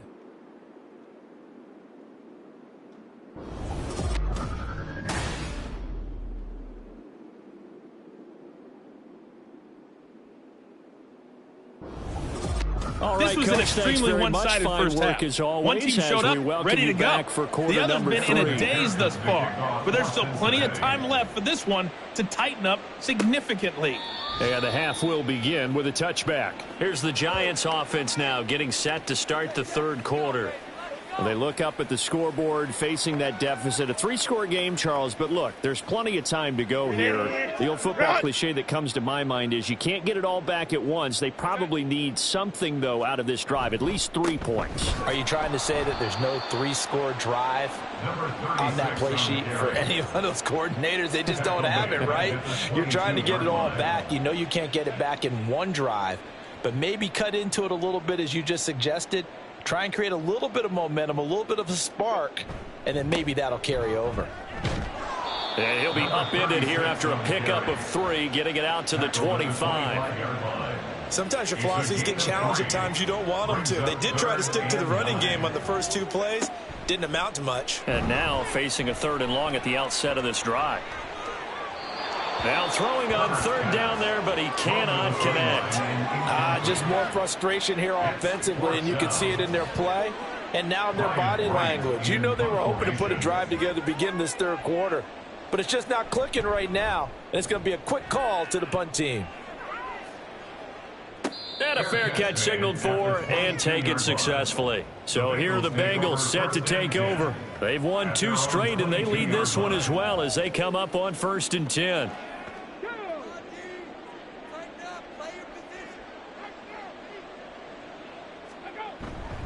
They'll start this drive out on the ground. And not much doing there. Maybe a yard up to the 23. And the big fella stuffed that one up in a big way. I think doubling him has to be a priority because you can't move up to the next level if you don't take care of him first. Now a carry for Cobb. And he stopped immediately there. No gain on the play there, so that doesn't help. Now they're looking up at a 3rd and 9 situation. He'll look to throw. Got a man open. It's Chase. And he is going to have a Bengals 1st down as they're able to get the 3rd down conversion. This is just more of the same. This defense has had no answer on a lot of these throws. They've let these receivers run wild, and here's another completion for good yardage. 3 tight ends in the ball game here on 1st and 10.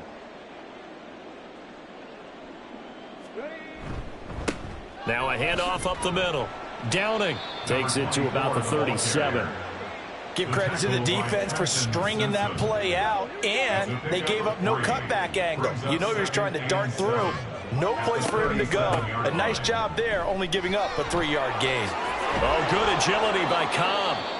And he'll have it past midfield almost to the 40 before being taken down.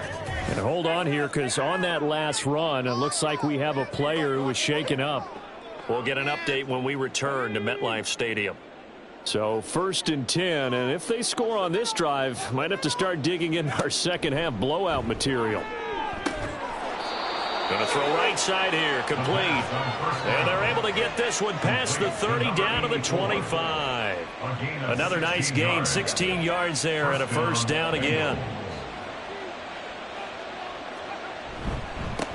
Up the middle they go. Downing. And he's going to take this ahead for right around 3 yards, but no more than that. 2nd down. From the 22 now, here's a 2nd and 7.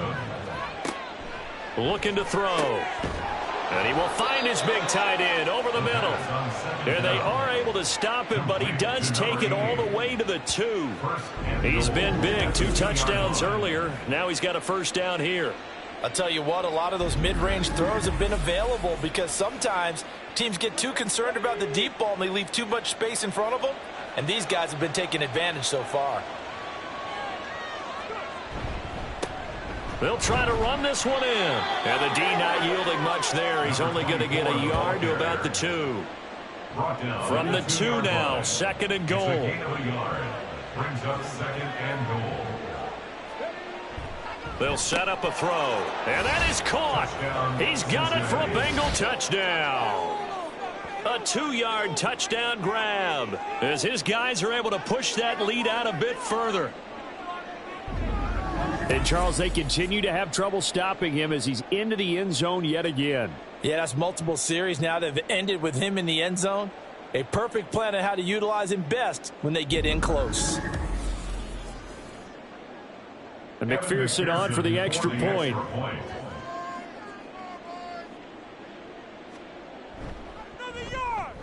And he's been a busy man, 5 for 5 now as he knocks another one through to extend the lead. A 10-play drive that time. And it's finished off with a Cincinnati touchdown. New York's offense back out there and set to go. Well, we haven't exactly been treated to a nail-biter in this one, CD. And if they cannot score here, this one's pretty much all but over. Are you saying that you feel like people are starting to think about getting out of here, maybe beating the traffic in order to get home or to their final destination? Yeah, I don't think there's a whole lot of reason to hang around, especially if they can't score here. Yeah, you're right about that, because it has been pretty clear who the better team has been in this one. And in a league that we talk about every game being a one-score game as we go into it, watching this blowout, let's just say it's been unusual. Give him a gain of 5 on the completion, and that'll leave him with a 3rd and 2. Here's Herbert. Throwing quickly there, but it's incomplete. And you can tell just by looking at him that this offense is a frustrated unit. Things are really unraveling here, and as a head coach, time to earn your paycheck. You've got to find a way to keep it together, as that brings up another 4th down. This is taken at the 18. An 8-yard return there after a punt of 47. Here he is, the man taking the snaps under center, heading out for the next possession. He's played well. Good first half. He's continued that here in the 3rd quarter. But my question, when you're a head coach, what do you look at stat line-wise for your coach? Do you go right to turnovers? You really do. As much as coaches don't want to talk about that, that's where it starts. When I played in college, our first rule for every game, the team making the fewest mistakes will win. And that's kind of how they judge you. Do you take care of the ball, not turn it over, keep it in the proper hands, and give your team a chance to win? Well, that's what he's done here in this one so far. And he'll bring it up here to right at the 40-yard line. Maybe not exactly what they had in mind, but that scramble good for 6 and a 1st down.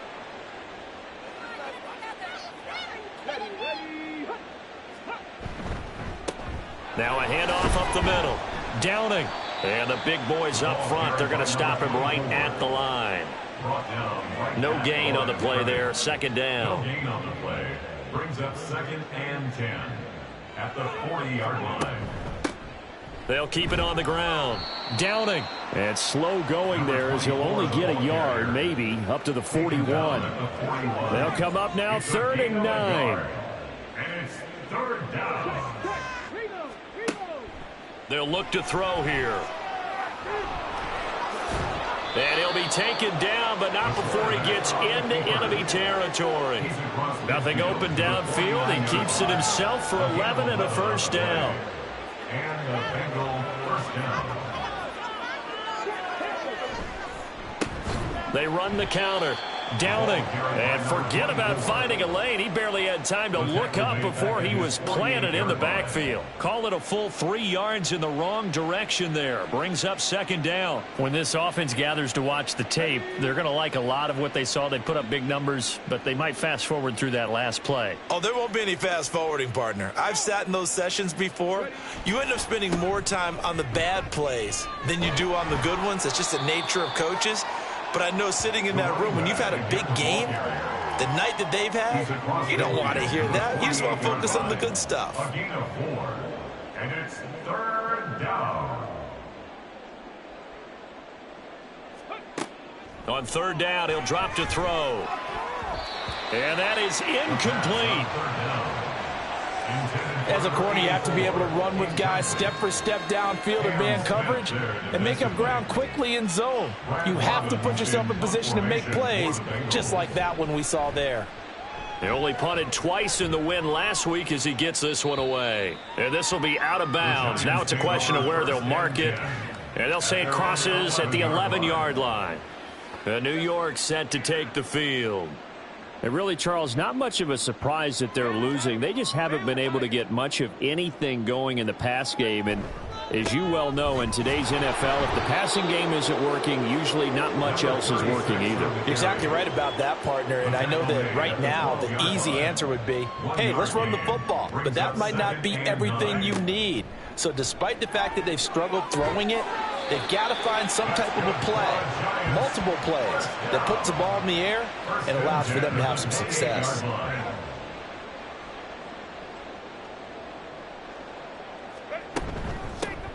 from the gun. He'll hand this off. A short gain here, maybe a yard to the 29.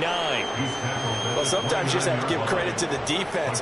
Great job there at the point of attack, holding up. They won their battles at the line of scrimmage, left him no space to try and run. A really nice job swarming to the ball carrier.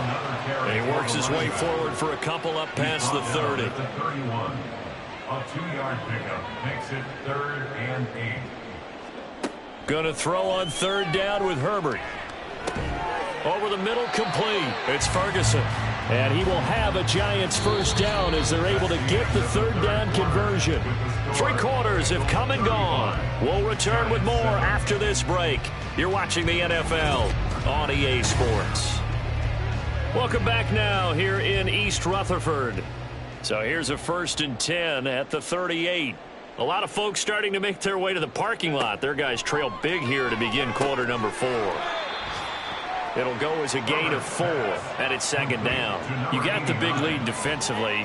Willing to give them that underneath stuff, right? And this is why you work on your tackling. Tackle them after the catch, inbounds, keep the clock running. Just go ahead and bleed the game out that way. 2nd catch for him today, and it'll wind up a 1st down. 1st and 10 at the 49-yard line. To the air again, Herbert. Now they go screen. It's complete. A 1st down screen pass, good for 5. One thing I think that's safe to say defensively, the tackling's been really good. And because of that, it's been very, very hard for them to move the ball because you're not getting the benefits of run after catch. They're tackling them almost on the spot. That means you have to run extra plays, harder to move it. That good for 6 as they keep this drive right on rolling.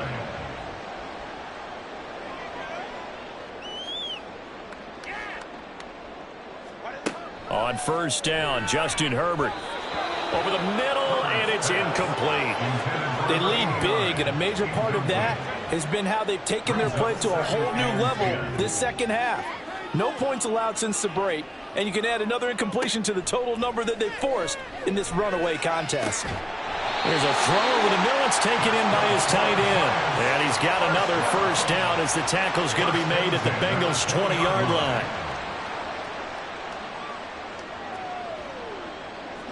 Herbert operating from the red zone. And they're going to get him. He's sacked back around the 28. Dropped for a loss of 7 by multiple defenders. But one thing I do know, these guys on defense, they don't want this game to end. They're winning by multiple touchdowns. They've shut down the opposing quarterback in a big way, and they're still picking up sacks as we approach the end of this one. Down he goes at the 23, a pickup of 4. Brought down at the 23-yard line. A gain of 4. The Giants on 3rd down, lacking much success, just 2 for 7 to this point. This is going to be 3rd and 13. And he was able to shed 1 tackle but could not get away from there. Hang on a second here, because on that last play, it appears one of the Giants shaken up. We'll get an update when we return to MetLife Stadium. All right, they're going to try and keep hope alive here on 4th down. They're going for it. They snap it to Herbert. And it's incomplete. They cannot convert, and they turn it over. The Giants go on 4th, but come up empty. And this long drive is going to wind up yielding nothing. So the defense has to stay out and get one more stop. They were able to do it, forcing the incompletion. So on their record, that goes down as a successful play. It doesn't matter how they got there, how it happened. They got it done. They're the ones that are jubilant. They'll start on the ground here on 1st down. And he'll take it forward for about 5 up to the 28-yard line. Brandon, I've got to think this offensive line has got some smiles on its faces. And I know it sounds crazy, but they practiced for this back in training camp. They knew they'd be in situations where it'd be extra defenders in the box coming out. And nothing but green grass here, middle of the field. Inside the 20. And all the way in for a Cincinnati score. A big play there. 72 yards. And the Bengals are closing in on a 6-2 start as they extend this 4th quarter advantage. When coaches come into a game preaching total team effort, CD, I think this is the type of ball game that they're dreaming of. It was pretty apparent early on that they were clicking in all three phases. It's been fun to watch. Yeah, sometimes in the NFL you end up with matchups like we've been watching here. And when you go back through the early drives, you can just see that one squad was on a different level in this game. Safe to say, we haven't been disappointed in watching their execution throughout this contest. Extra point by McPherson, up and good. And this one was over a while ago as they just add on to that big lead. After the touchdown, McPherson on to kick this one away. This taken in at the goal line.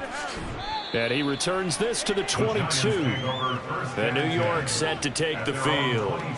And they unfortunately are staring at a mini losing streak developing, trailing here in the fourth quarter.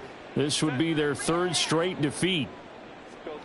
On 1st and 10, Herbert. And he's got this one complete to Stewart. And he's going to get a solid gain of 9 before being brought down. Second and right at a yard.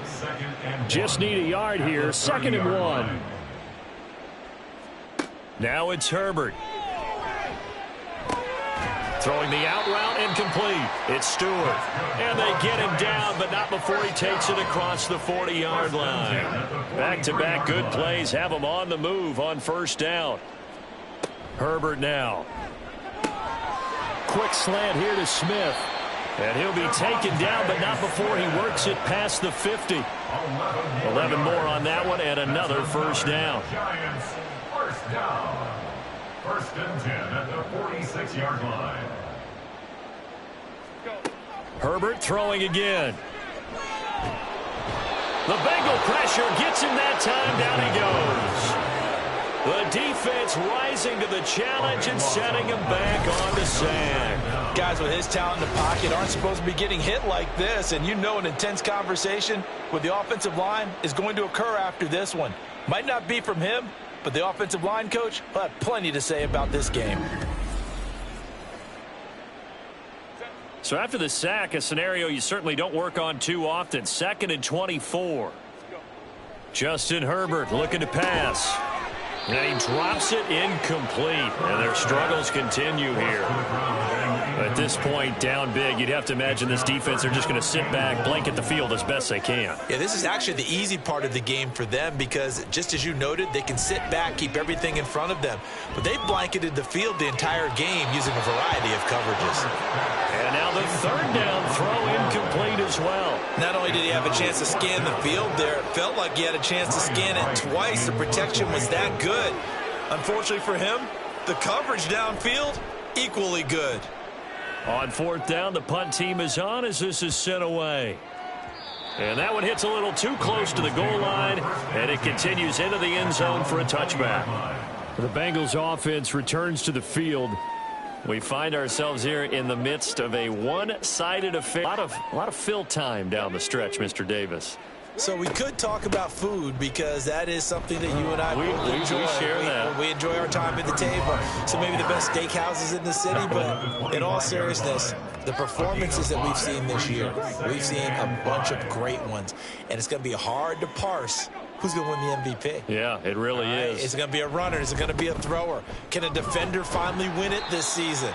Those are the things that we could probably discuss. And collectively, this is about as dominant of a performance as you could have hoped for on both sides of the football. Might have to put it #1 for what we've seen this season.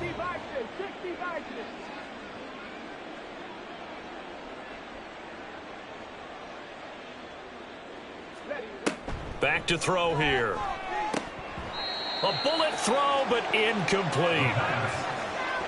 But their passing attack, even though that one was incomplete, has been really sharp in this one. It's resulted in a lot of touchdowns, and it looks like they're not going to stop throwing the football until the very end of this one. Well, that will certainly make everyone involved on offense pretty happy because that gives them all a chance to pad their stats a bit. But as far as the actual need, you and I both know they can just run this clock out because this one, it was over a long time ago. So 1st and 10 now from the 30. Back to throw here, Herbert. Under pressure, and down he goes. The defense rising to the challenge and setting him back on the sand. We all know he's one of the better quarterbacks in the league, but Definitely not today. His team trailing by multiple touchdowns and a late sack. Just a parting gift from the defense for him to take back to the locker room with him. So after the sack, a scenario you certainly don't work on too often. 2nd and 24. A play fake, and now Herbert to throw. And his throw here is incomplete. At this point in the game, they've got to continue to try anything they can. They're still working at it, even though this one feels like a lost cause. Now on 3rd and long, they'll look to throw. And he's going to go down. Back at his own 5-yard line, it's a sack. It's a loss of 10 on the sack, and it leads to 4th. You can almost see all the defenders rubbing their hands together with glee because we all know they relish the chance to bring down a quarterback of his caliber. Anyone who brings him down has plenty to talk about. Not just a sack, but a big win built on the efforts of this defense. And here's Ryan Wright now as the drive goes backwards, so he's on to punt it away. And he's able to get it out of there. Now a fair catch signaled for and made right about the 43-yard line. So a change of possession here on the punt. And they will take over 1st and 10. Coming up on the final 2.5 minutes. And boy, has it been fun to watch this offense operate. Quite the display, and now they look to polish it off. And maybe a measure of revenge there. He's had his way in this one, but this time they get him behind the line. Officially, it's a 1-yard loss. That's going to bring up 2nd and 11. At the 43-yard line. Just 2 minutes remaining here in the 4th quarter of what has been a one-sided affair. So the Bengals in possession of the football here as we get you reset. They've got a 2nd down now as they look to salt this one away. They run the counter. Downing. And he's going to bowl his way forward to the 48. And hold on here, because on that last run, it looks like we have a player who was shaken up. We'll get an update when we return to MetLife Stadium. Here's 3rd and 6. They'll set up to throw. Oh, there's that man again. It's complete. And he is going to have a Bengals 1st down as they're able to get the 3rd down conversion. He's been the go-to guy. They needed a big play there on 3rd down. Went his way. It worked out. Doesn't matter whether they've scouted it or that they think he's going to get the ball. He has a knack for finding his way open and completing the connection.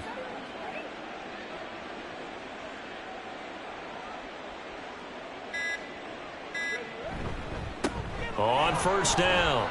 Downing. And to the 36-yard line. Taken down there after getting 8 yards. Holding offense. So following the hold, they're in a bit of a hole here with a 1st and 20. Up the middle they go. Downing. And he's going to get this past the 50 and into Giant territory. 136 yards rushing for him now to this point.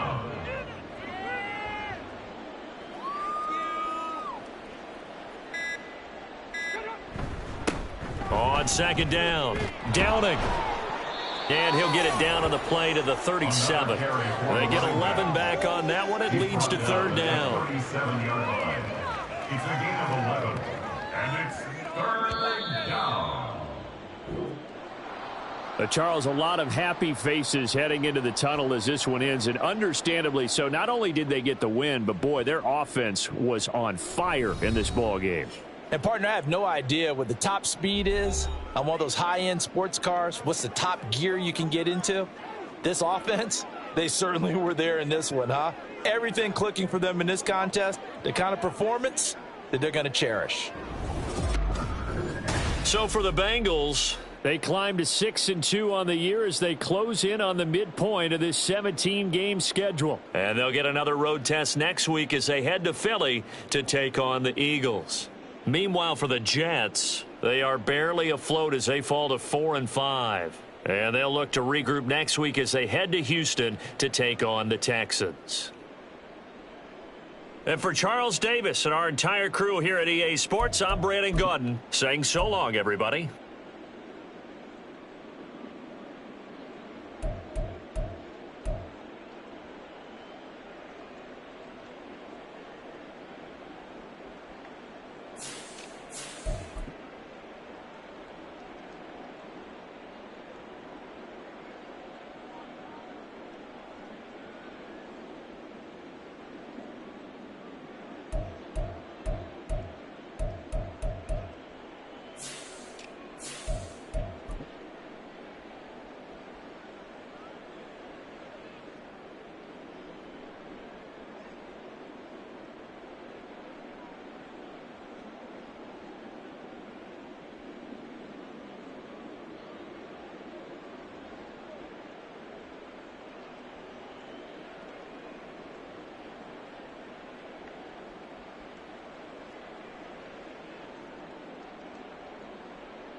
It's week 9 of the NFL, and we've got the Chargers' sure-handed wide receiver, who's closing in on 1,000 yards receiving on the year. It's the Chargers and the Colts, and it's coming up next on EA Sports.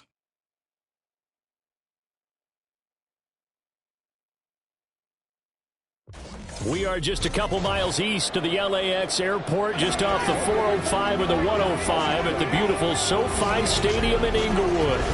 Today, it's a Week 9 matchup. We are all set to go, as it'll be the Indianapolis Colts taking on the LA Chargers.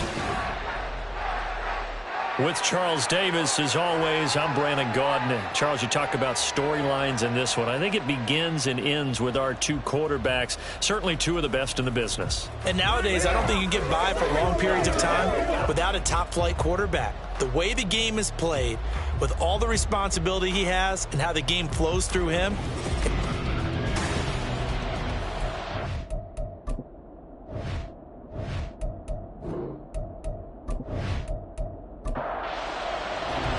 the first 2 months of the regular season down. What will the final two bring us as we're off in Week 9?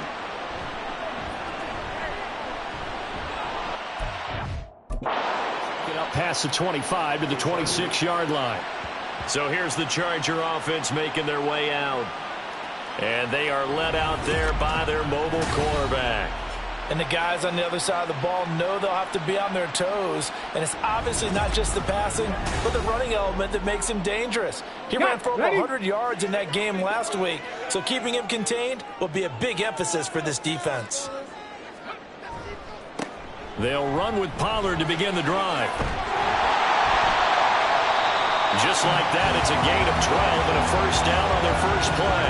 This running game so important for them, and they know that. It helped lead them to a victory last week when he was over 100 yards. Let's face it, it's their identity, and that's what they want to play to. They want to be that team that runs the ball really well each and every week, and right now we're seeing a pretty good pattern of that happening. And he'll get it out a couple yards shy of midfield at the 48. The rushing numbers for Pollard last week: 23 carries, 123 yards, and a touchdown. And he's been a touchdown machine for this season. He's #1 in the league in rushing touchdowns. So that has to help the entire offense as a whole. Play action passes, other people have a chance to touch the football because if you're a defense, you absolutely have to key on him. And some solid footwork there as he'll take this down to about the 38. 14 yards is the pickup there and a Charger first down.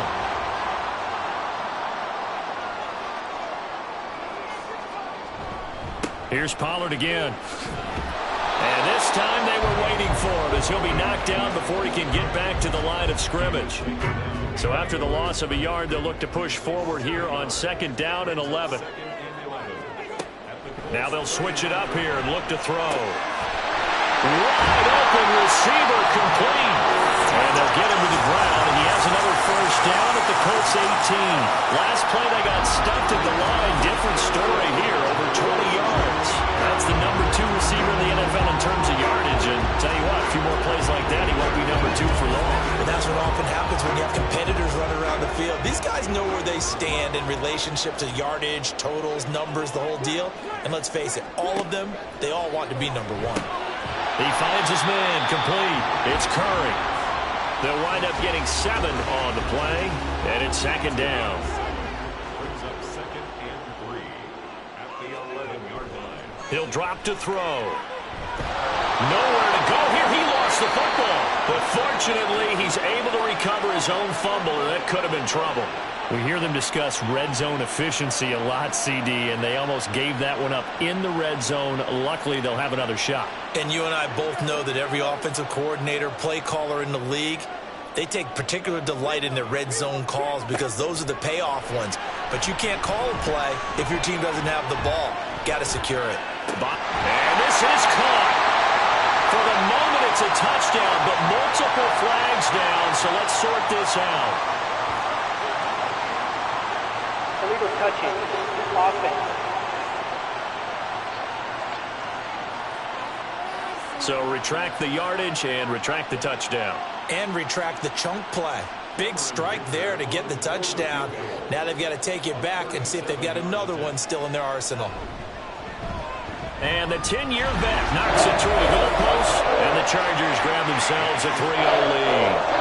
Even though they didn't find the end zone, they have to be pretty pleased with how they moved the ball on the ground because we know that that was one of their big goals in this game. And that really goes through the entire offense because when you're running the ball effectively, just about everyone's involved. It's not just the guy carrying the football. It's everyone blocking for him, both inside and on the perimeter. So the Colts now coming out for their opening drive. They will be led out by the 6-foot lefty from Alabama. It's Tua Tagovailoa. If you ask coaches at any level to design their ideal leader of a team, I think they're going to check every box with this guy. He's got the poise to handle responsibility. He stays calm under any kind of pressure, and he brings out the best of his teammates each and every week. They'll begin the drive with Jackson on the ground. And nothing much materializing there on the first down run. He'll get a couple, and that's it. The numbers for Jackson in last week's game, pretty good as he found himself in the end zone on 2 separate occasions. And those are the most important numbers because no matter what you pile up prior to the goal line, getting in is all that matters. Putting those numbers up on the board, and they love them when they're 6s. Tagovailoa to throw on second down here. And that nearly an interception here on this opening drive, but he gets a reprieve. It's third down. Tua going to throw. Chargers able to get the pressure and bring him down. It'll be a loss of 8 on the sack, and it's going to lead him to 4th down. One of the league's best linebackers, he ended that play almost before it began, and the running back absolutely overmatched no matter what he tried to do.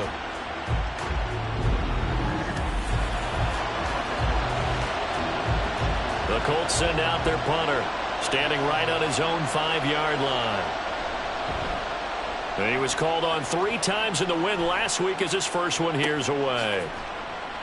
Call it 46 yards on the punt, just a single yard on the return as he was covered quickly. And it'll be Charger football here as they take over. The Charger drive about to get going. They've got a 3-0 lead and the football as they start 1st and 10. A pass there over the middle to start things out. And brought down, but not before reaching the 45-yard line.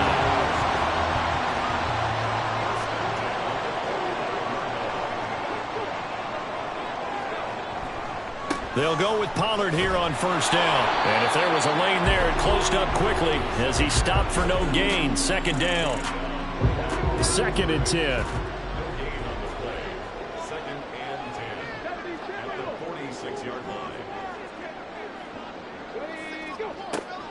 They're going to look to throw.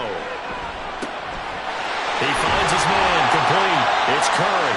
And they'll get him to the ground, and he has another 1st down at the Colts 36. The Chargers passing game rolling a bit here. They've got another 1st. For a tight end, he's got good straight line speed, and on that route, he's often the guy that gets overlooked. Nice job there of finding him in stride for really good yardage.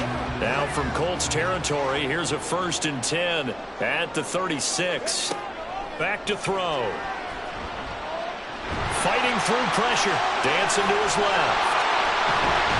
And they'll get 8 out of this before being stopped at the 28. I do think it's fair to say they were caught off guard a little bit when he decided not to throw it on 1st down. But give them credit. They recovered in time to deny him the 1st down yardage. But it's only 2nd and short. So that run is still likely to lead to a new set of downs.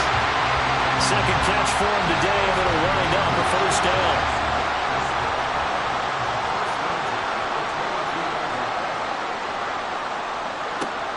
Looking to throw. And that's going to be incomplete. The Chargers at 6-2 to start play. They come in playing really well on both sides of the ball. They've won 6 of their last 8 CD. And the offense last week, they certainly have things humming because if you can run up 40-plus points a game, you certainly take a lot of credit. And he's in for a Charger touchdown. A great play there. His 16th rushing touchdown on the year. And the Chargers are able to stretch out their lead. You get in a 2nd and long situation down here in the red zone, I'd say most defensive coaches would think pass, let's bring some pressure. So this is kind of a tendency breaker here to hit him with something on the ground, and he'll take it all the way into the end zone.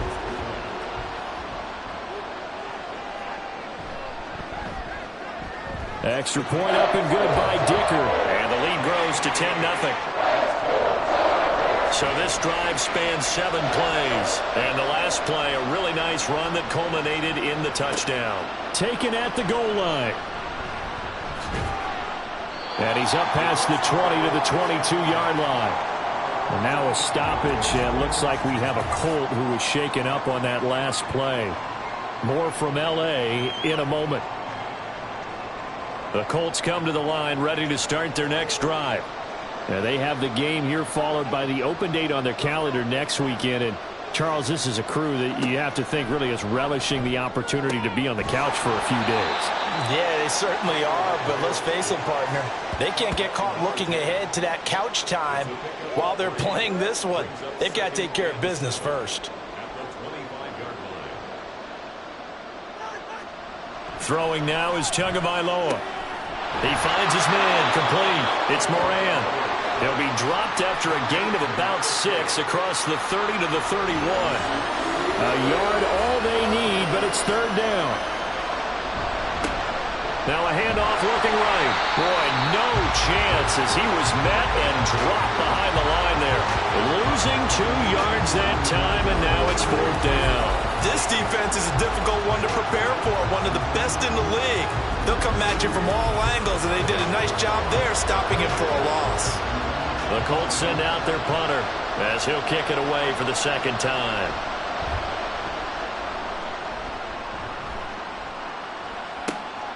Pulled in at the 24. It'll be a 44-yard punt. The return goes for 8. And that will come the offense as they take over. L.A. set to take over again on offense. They're looking sharp, out early to a 10-zip lead and looking for more as they've got it 1st and 10. So the drive's going to start with Pollard. 5 yards is the tally on first down. That brings up 2nd and 5. This defense for the Colts, they were fantastic a week ago in that win over Houston. Yeah, we're definitely in top form and pitched a shutout, as a matter of fact. That's the cherry on top of a great week of preparation. And you know what? These guys are eager to keep it going. Some motivation this week, not an issue. 23 yards the pickup there. Well, they showed a 5-receiver set, had the backfield empty, and lined the running back out to the left. Plenty for the quarterback to process both pre- and post-snap, but he's able to find his man, and it turns into a big play. Now from Colts territory, here's a 1st and 10 at the 41. Now a shotgun snap as they'll look to throw. And that one drops down, incomplete. Good coverage there, forced the ball free, and it's 2nd down.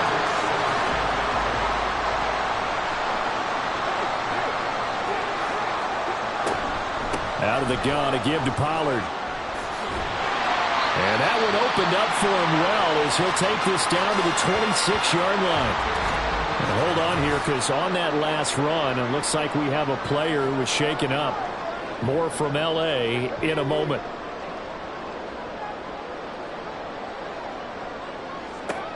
Now on first down, he'll drop to throw it. Now throw right side here, going to be incomplete. Then their back's up against the wall a little bit, and they come through by forcing an incompletion. Now they've got to continue to ratchet up the intensity a couple of more times and get off the field before giving up any more yardage. Now he's got a man wide open, complete. Touchdown, Chargers. A great effort there. His 3rd touchdown now on the year. And his guy's now an extra point away from taking a 3-score lead. And on that one, able to catch it, also able to have the wherewithal to take it in for the score. And how about the phases of a successful catch and a completion of a play? Look the ball in, secure the catch, and then, of course, the run after the catch that ends up in the end zone. Extra point up and good by Dicker. And that makes our score 17-0. So the drive there took 6 plays, and it ends with the Chargers getting into the end zone. So an early advantage now, and a good one. 17-0 our scores. They kick this one away. From a yard or two deep, here comes a return. And ultimately cannot get this out to the 25-yard line as he's dropped it to 23. The Colts set to take over here offensively. Well, partner, fast forward with me for a second. Remember, next week they have the open week, so they're going to get some extended rest. Does that change how they manage the rest of this one?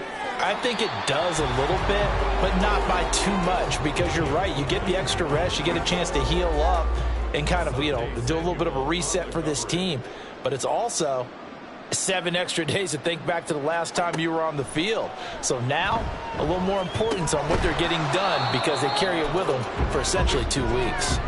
It'll go as a loss of a yard, so now they deal with 3rd and 11. But you talk about the defense for these Chargers.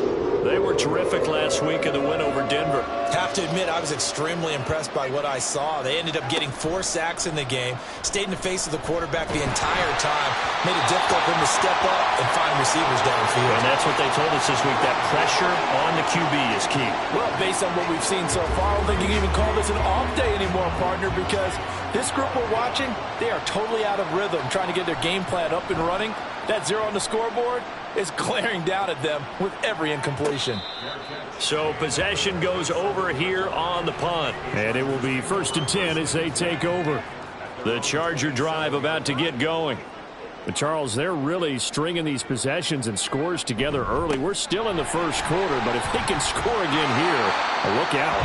Yeah, and as you taught me when we're broadcasting games, what we're supposed to avoid, and that's blowout. But that's exactly what's going on here. Down 3 possessions just the first quarter. That goes beyond any worst-case scenario we might have thought coming into this game. And another touchdown here, that should eliminate any hopes for any type of a comeback. Charger football to start quarter number 2. As they've got it with 2nd down and less than a yard. Looking middle, and that's complete. He had the touchdown earlier. This one's going to get him a 1st down.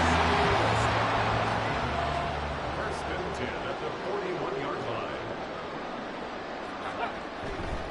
Off the play fake, he'll look to throw.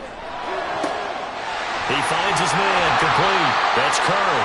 Well, he's going to be out of bounds, but not before he takes it inside the 40. A good pickup there, 21 yards. Kind of a dangerous throw there. He's off balance when he gets rid of it. But this is all about a quarterback knowing what he can get away with. And that time, it turns into a completion and a healthy gain as well. Now from Colts territory, here's a 1st and 10 at the 37-yard line.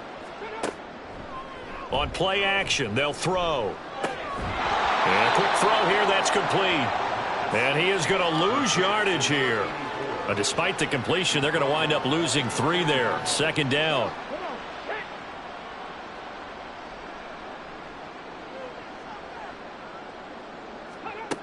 They'll stick with the passing game as he looks to throw. He finds his man, complete. That's Curry. They'll wind up getting 10 back as that sets him up for 3rd down.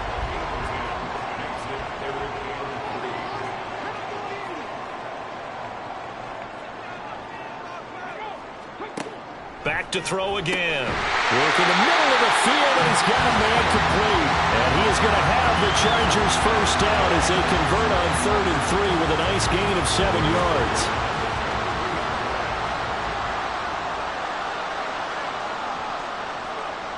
They'll look to throw again. He finds his man, Pollard. And he gets it inside the 10 to the 9. A nice pickup of 14, and it moves the stick, sets up a 1st and goal. And a good quarterback facing zone coverage. If he has just a little bit of time to survey the scene, that's what's going to happen. No doubt about it. If there's no pressure, he's going to continue to pick them apart because he'll have all that time to find someone open downfield. You can only cover for so long. So maybe they want to go to a zone blitz scheme, get a little bit more pressure. Remember, and this is caught. He's got it. Touchdown, LA. Touchdown grab. And the Chargers continue to pull away here in this 1st half. They went empty backfield, all their weapons out wide, so there really was no secret here to what they were going to do. No secret, but they still had to execute it, and they still had to protect the guy throwing the ball, because oftentimes when you empty the backfield, people bring pressure at you. They managed to hold in there and successfully complete the touchdown pass. Dicker now to tack on the extra point. And the lead is now 24. So that drive goes 8 plays. And it winds up with a touchdown for Los Angeles. The kick unit on here for the Chargers as they will send this one away.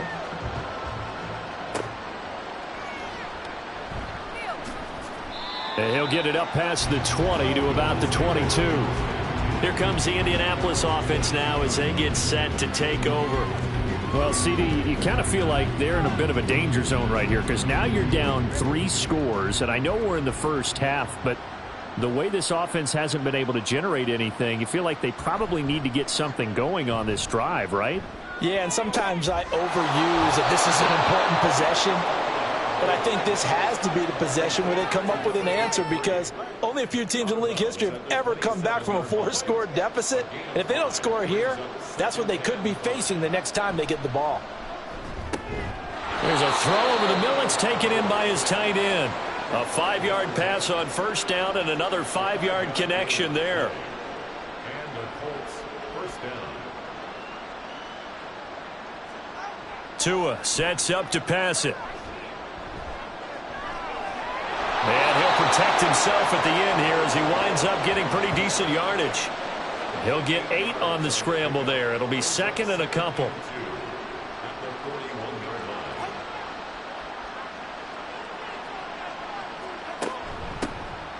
Now a give right side. Knox. 4 yards the pickup. First down. Yeah, they really needed to get something going, didn't they? They had punted on the last 2 possessions. The running game starting to come to the front for them, providing a nice pickup there to keep this drive going. Looks like he's going to get a couple here on this first down carry, and that'll make it second and 8. This is second and 8.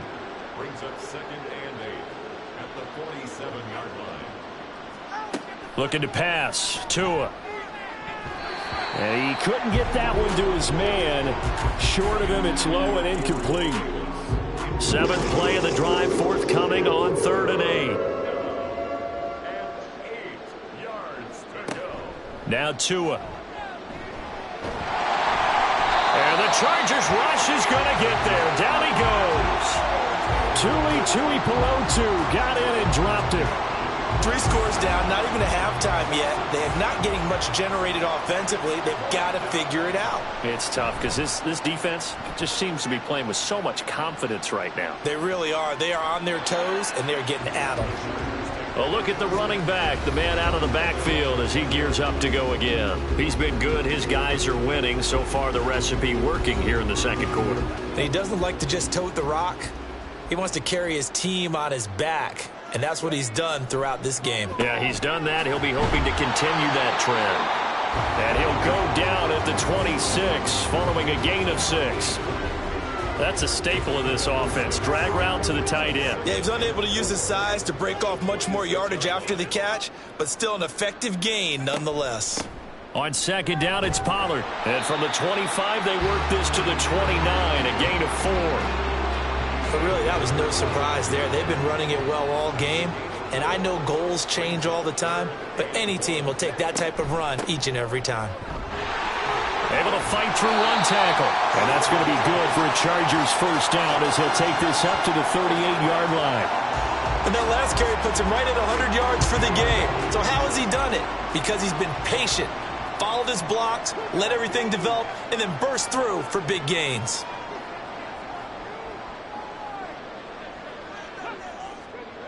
Back to throw now on first down. He finds his man, complete. That's Curry.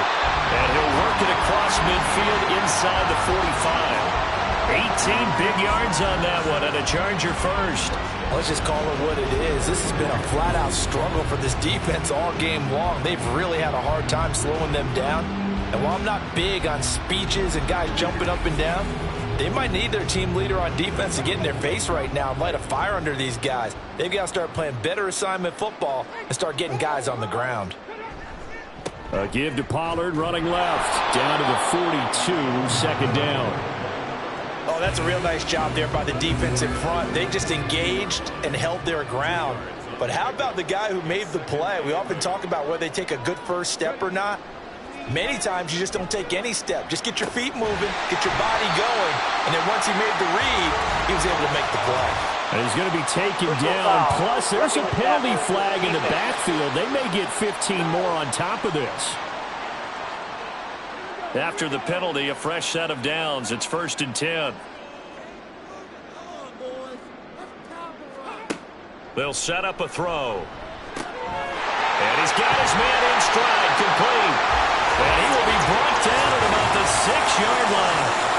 17 more yards on that one as they keep the drive rolling. 2 big plays in succession. Not sure this D knows what hit him, but now they got to get ready. It's 1st and goal. They'll run with Pollard. And the hole closes quickly here. He can fight only to about the 4. Only a yard that time. 2nd and goal.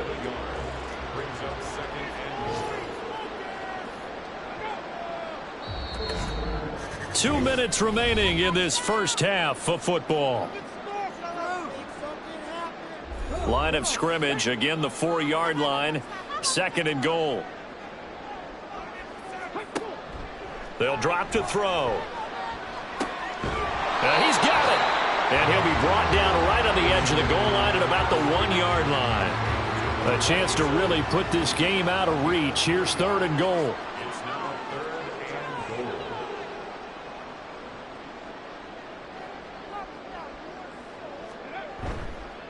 A play-action fake. They'll look to throw. The Colts going to use the first of their timeouts as they'll head to the sideline and talk over what to do next. And his kick here is good. Well, I don't know if they would have gone for it on 4th and goal anyway, but the sack on 3rd down pretty much made their mind up for it. You're exactly right about that. And this is a tough place on the field to take a sack because, as you just noted, it took the decision-making away from them. Now they have to go for a field goal instead of potentially going for it. And he'll be dropped at the 21-yard line, so bringing it out of the end zone proves not a good decision, loses them about 4 yards. For the Colts now, they're ready to get the football back. And Charles, we'll see what they can do here. Not a ton of time left, but enough certainly to get points out of this drive, and they need them right now because they're trailing. Yeah, and this is exactly why you practice a 2-minute drill all through camp and at least one practice each week before a game. A minute left, more than enough time to string a few completions together, reach the end zone, and then make that walk back to the locker room just a little more animated. On 2nd down, Tua. That's caught by Gabriel Davis. And he'll get this up to the 34-yard line. Tua now on 1st down. Throwing the out route incomplete. That's Blake. And he'll take this to the other side of midfield before going out of bounds. This offense finding its legs now. Here's another 1st and 10. Here's Tagovailoa to throw. Wide open receiver complete. Touchdown, Indianapolis. A big play there. 46 yards. And the Colts are on the board here in the final minute of the first half. I'm not sure that they have illusions right now of, okay, we're going to score 8 times in a row and we're going to be terrific. But to get one, that was huge for them. That has to feel much better right now. And you do have, we're still in the first half. You do have the entire second half. There's something about that goose egg that just looked bad on that board, but now they've broken it. Yeah, broken through. Can they maintain the pace? We'll see as we go along. Extra point right down the middle. And the lead now down to 20. And it'll come out to the 25 as he will not attempt to return. There again is the running back as he trots onto the field. He's already cruised past the 100-yard mark. We haven't even gone away for halftime yet. He might not want halftime. All right, why cool off? Keep everybody here. Let's stay out on the field and keep going. But all that being said, everything is really working well for them. The play calling's been excellent. The blocking's been terrific. And obviously his vision and legs have hurdled him to this big number so far. we could be seeing something really special here. We'll see how much they give him the ball here. And he gets this one just shy of the 40, down at the 39. Now the Chargers will use the second of their timeouts as they'll stop it with a little over 30 seconds to go in the first half of play. So from the 39 now, they'll come up on a 1st and 10. He'll look to throw. He finds his man, complete. That's Curry. And he'll take this to the other side of midfield before going out of bounds. Back-to-back nice gains. That one for 14 yards and another first. So in the second quarter, he's already up over 100 yards receiving now. And isn't 100 the magic number for a really good game for a receiver? So he got a chance to really shatter that and have a profound effect on this game. Again, he'll drop to throw. And it's incomplete. Boy, he doesn't drop many like that one. Second down. Now a 2nd and 10.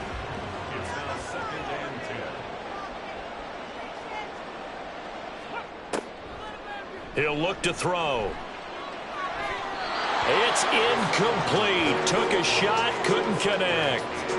They're going for a receiver there. Already has 1 touchdown in this first half. A second one not to be. I like where their headspace is, though. I mean, I really like the thought process, right? You got a guy who's already scored one, right? You want to go back to him, continue the hot hand, and make them adjust to you defensively. I like what they were trying to get done, even though they weren't successful.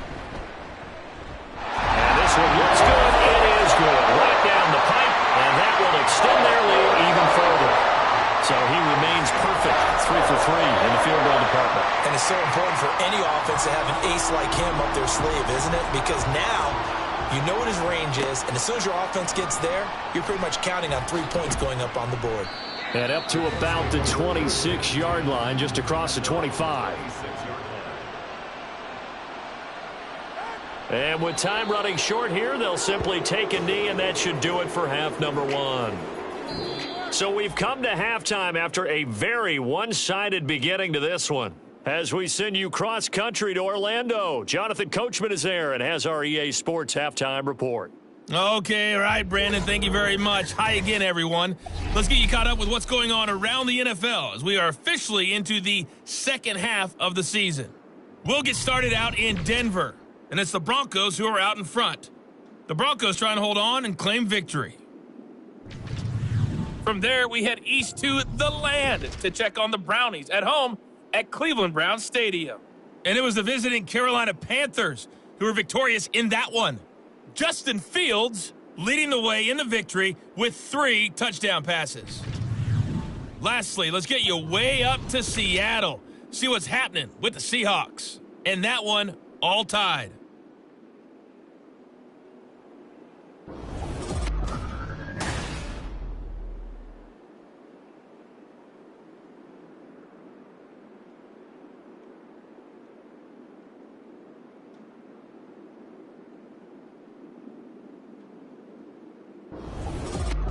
All right, Coach, thank you, and we welcome everyone back for quarter number 3. The Colts getting the football first, and they trail here as we are back underway in quarter number 3. And he won't quite make it to the 25. The Colts going to take over on offense to begin this third quarter. And you have to think, Charles, down 3 scores already.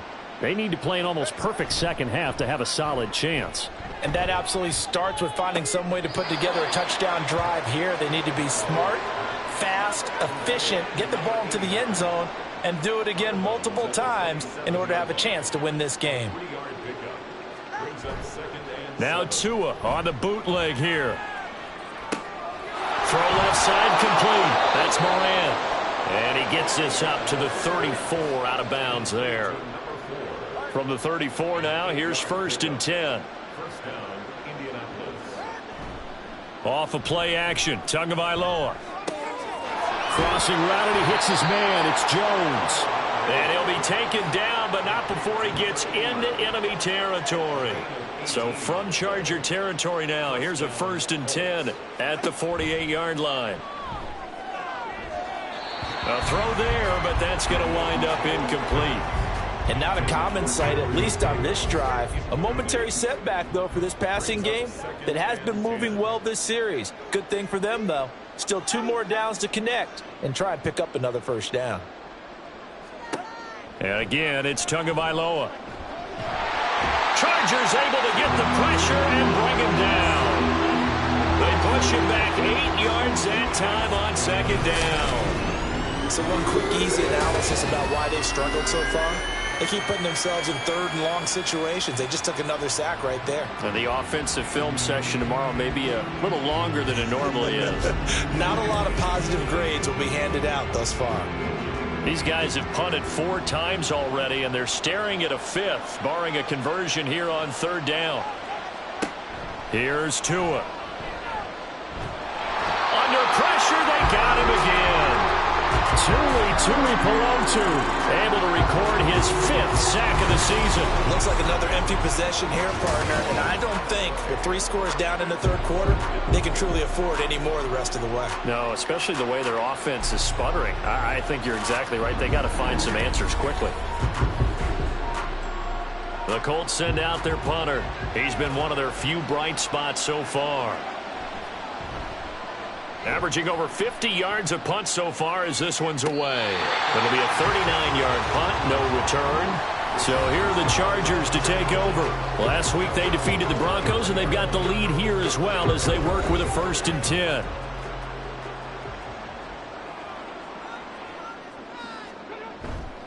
They'll start this drive out on the ground. And not much there. Maybe a yard up to the 24. No doubt about it. A really nice job there by the defense, not allowing him to get to the perimeter. But that means your defensive ends, your outside linebackers, the guys that you pay big money to sack the quarterback, they also have to have interest in the running game as well. And they did a nice job there holding the point of attack and not giving ground. 121 yards rushing for him here as he starts to draw closer to a 1,000-yard campaign. They'll look to throw here on 1st down. And he can't escape, and down he goes. They overload him that time with a safety blitz, and he winds up being dropped for a loss of 7. Defensively on the previous play, they gave up a pretty good chunk of yardage, but right there, they got a good portion of it right back. And if we just flip it around from the offensive perspective, took a nice step forward, and how about a couple of leaps backwards after that play? They've got to figure out a big call coming up here to try and gain that yardage back.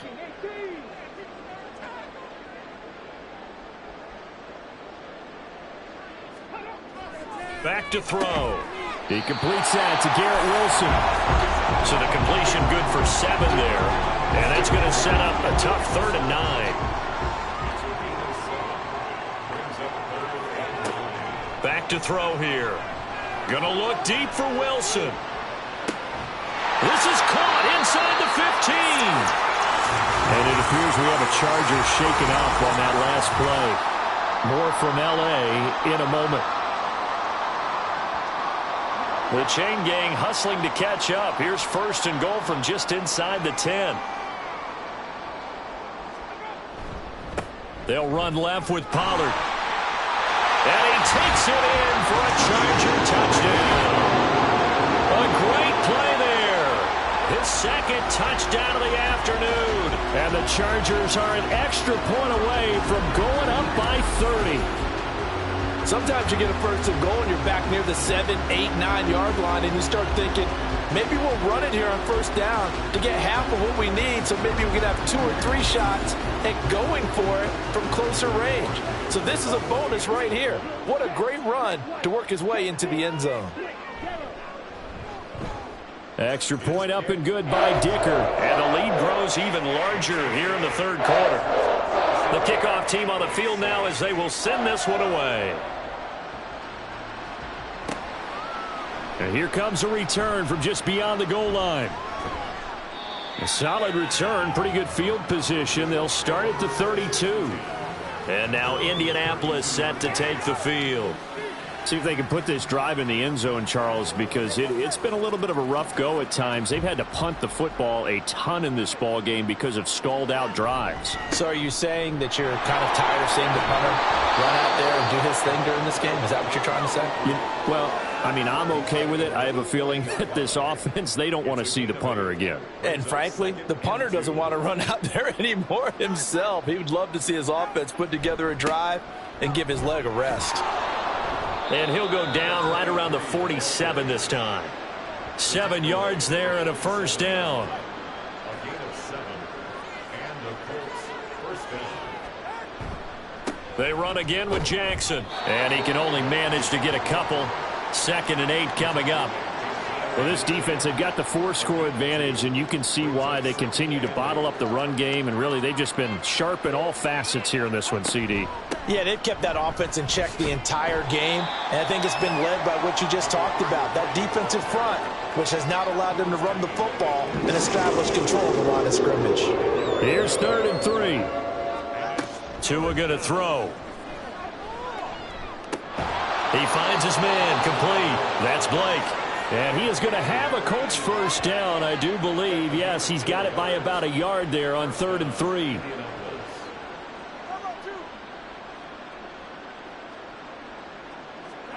Setting to throw on first down is Tua.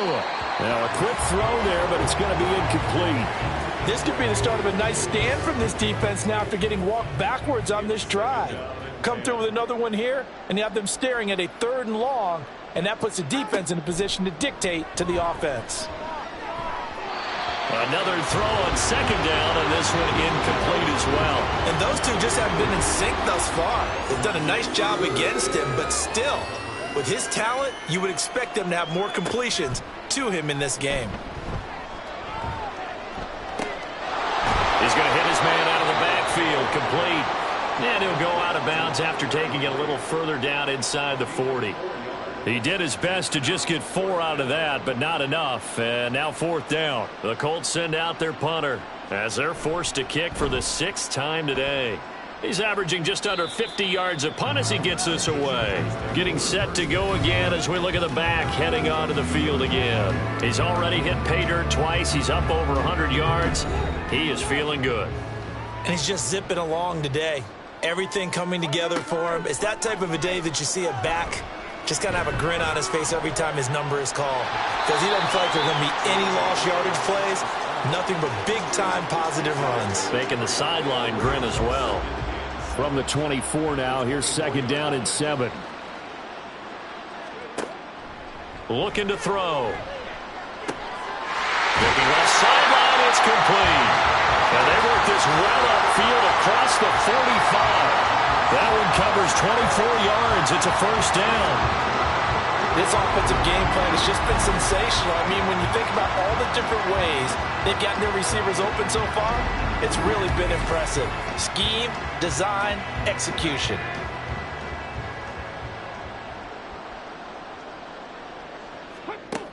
On first down, he'll drop to throw. Got a man, and he hits him in stride. And they're well past midfield, just a yard or 2 shy of the 40.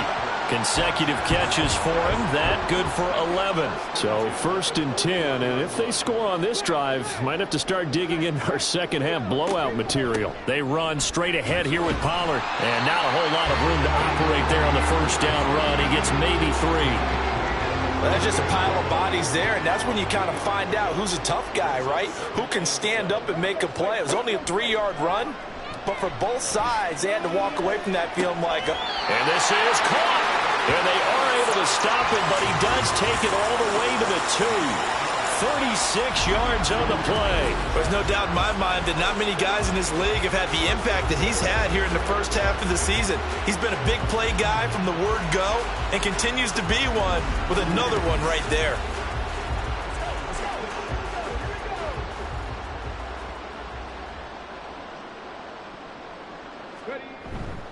Now a play fake here on first down. Under pressure, down he goes. Sacked at the 10. It'll go as a loss of 8 and a tough result there on 1st and goal. Well, if you're going to throw the ball on 1st and goal from the 2, the worst thing that should result is an incompletion for you offensively. But, Brandon, this is a different type of football. Back in my day, 1st and goal from the 2, a lot of big people with big neck rolls, they were on the field trying to ram it into the end zone. Moved back to the 10. They'll try on 2nd and goal here. Pollard, he'll take it up the gut. And able to break one tackle, but then quickly brought down. But a nice little gain.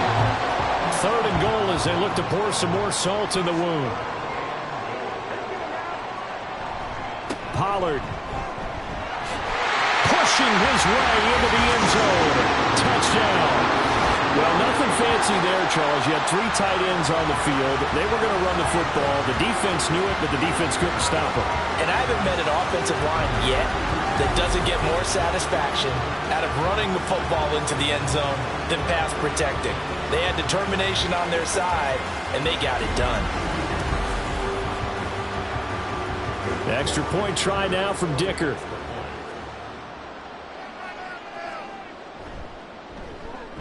And he's been a busy man, 5 for 5 now as he knocks another one through to extend the lead. The kick unit on here for the Chargers as they will send this one away. This taken in right around the goal line. And he will make it to the 20-yard line and no further. Here comes the Colts offense now as they make their way onto the field. Well, we're still in the 3rd quarter, so there's some time to kind of clean this up and make it look more respectable. Now, a win, that's probably gone out the window, Charles, but I don't know. Do you look at this as a time to just improve and maybe start to look towards the future? I think you have to find something to play for, something to grasp onto until the clock runs out. But, Brandon, we've been around this game a long time.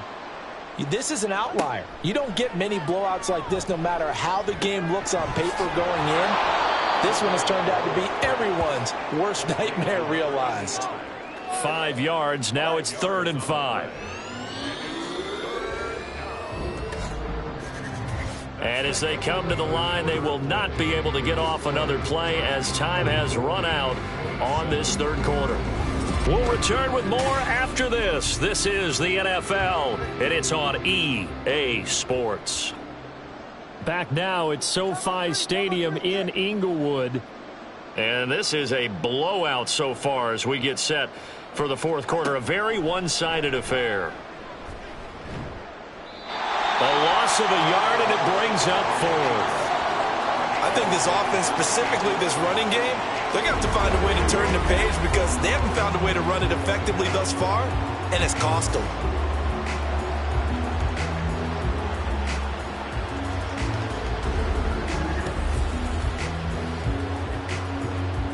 And they're indeed going to go for it here on 4th down. So trailing here in the last quarter, let's see how this plays out. They're going for it. Here's Tua with it. He's got his target. That's complete. And he's going to be out of bounds right at midfield. A gain of 26 yards. 1st down, Colts. From midfield, here's Tua. Looking left side, and he's got a man. That's Davis. And they'll get him down as he's inside the 40. So here's a 1st and 10 at the 38. Tagovailoa working out of the gun. He finds his man complete. It's Blake. He'll be hit down at the 33. 5 yards on the play. Here's a 2nd and 5. At the Chargers' 33-yard line. Now Tua. And he's got his man in stride, complete. And he's brought to the ground with another 1st down at the Chargers' 20-yard line. 1st down, Indianapolis. Throwing now is Tagovailoa. Oh, this one incomplete. The pressure got to him as he released it. And it's 2nd down.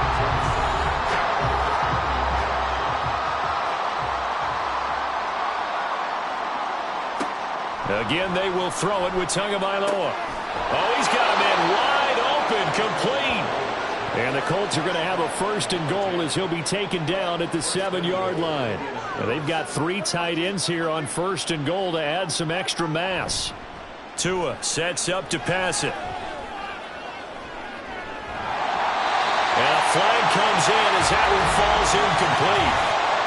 Let's see who this is on.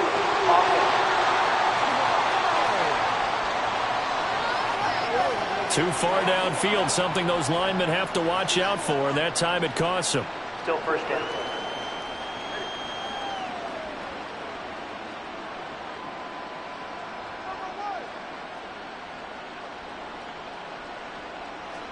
Looking to pass. Tua.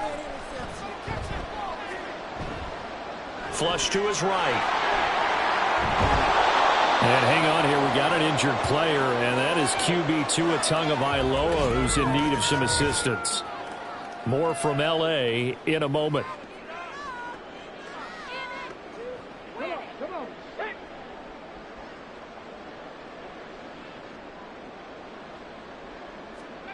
And now a first chance for the backup here to throw. Toward the end zone, but that's going to wind up incomplete. Well, it just seems like all game long there hasn't been a lot of sync quarterback to wide receiver on this side of the football. They haven't been on the same page, quarterback and he'll get into the end zone. Touchdown, Indianapolis. A great effort there.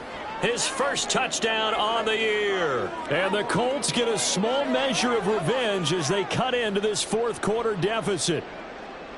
Everybody in the stadium knew what they were going to do right there, CD. 3 tight ends on the field, all that extra bulk, and they run it in. And you saw where that one went, right? You run it over your best blocker. I can just see the head coach right now. I want to run this one over the big boy. And they got it done. The Colts kicking team is out there now, and they will send this one away. This fielded right at the goal line. And he'll be tackled just shy of the 25. A look at the running back, the man out of the backfield as he gears up to go again. I guess it kind of goes without saying at this point, but he's had a great game, as we like to say, a nose for the end zone, no doubt. continues to find it throughout this game, and I'm sure he's got a nice place to live. He might want to make an offer on the end zone for a second home, because that's what it's been like throughout this contest. He knows how to get there, and boy, he looks happy when he does. He's already bought all the property in the end zone. That's the problem. He's going to sell to himself now. Second down, Pollard again. And he'll be corralled right around the 34. 153 yards rushing for him so far as his terrific season continues here. From the 34 now, here's 1st and 10.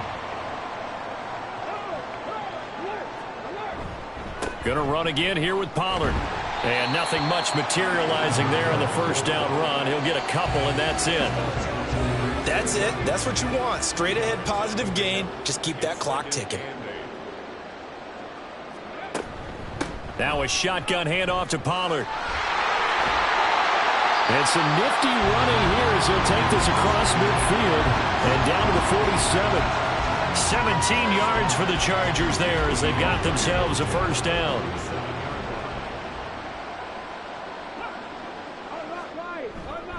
It'll be a handoff to Pollard. And they nearly sprung him that time as he takes this all the way down to the 37. 11 more yards that go around, a first down as well.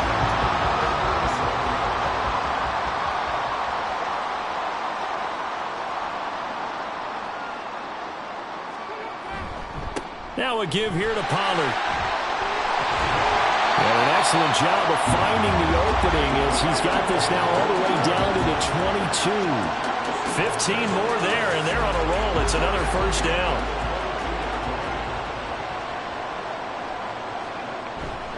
Here's Pollard. And he can only manage to get a couple.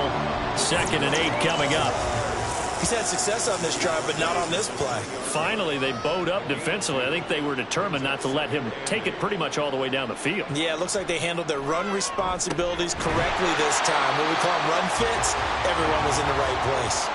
So the completion good for 6 yards. And that's going to bring up 3rd and 2. They'll set up a throw. He's going to have the first down and then some.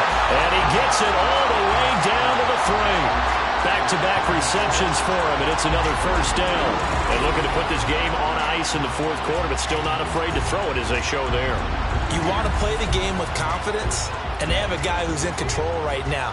Their trigger guy, throwing it, they feel just as confident with him doing that as they would if they tried to run the ball and run the clock out. And he'll get him a bit closer as he's down to the 2-yard line. It's a gain of a yard, and it'll set up 2nd and goal.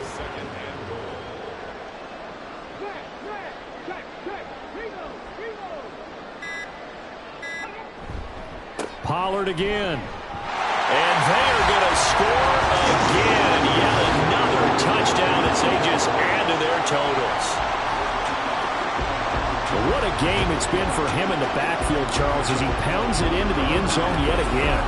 Yeah, and he hits the end zone one more time, and his blockers cleared all those lanes. Before the snap, they called for the heavy unit, right? 3 tight ends coming on the field, and they got the job done clearing the way. Dicker down to tack on the extra point.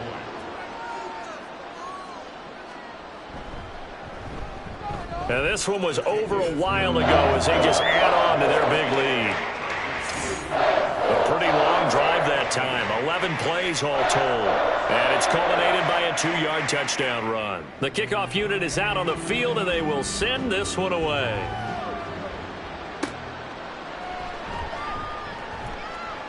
And no alley to be found. The coverage was solid, and he's dropped at the 18. And now a stoppage, and looks like we have a Colt who was shaken up on that last play. More from L.A. in a moment. The Indy offense at the line and set to go. And just looking ahead, it would appear that that bye week is coming at the right time. They'll have 2 weeks to chew on this one, though probably not one that they want to chew on. A poor performance from start to finish. And down he'll go at the 25. Just about every quarterback is trained to really look downfield first before you come back and make a nice, safe throw. And in this case, that's exactly what he did. Found his running back, let him create some space, and it turned out to be a nice play for the offense. A 2nd down pass play there, but it's incomplete. Richardson on 3rd and short. Working the middle of the field, and he's got a man complete. And he is going to have a Colts first down as they're able to get the 3rd down conversion. Ball up to the 35 now as they come up on 1st and 10. Richardson looking to throw. Oh, he dropped it. And that's pretty indicative of the way this one's gone. Here's 2nd and 10.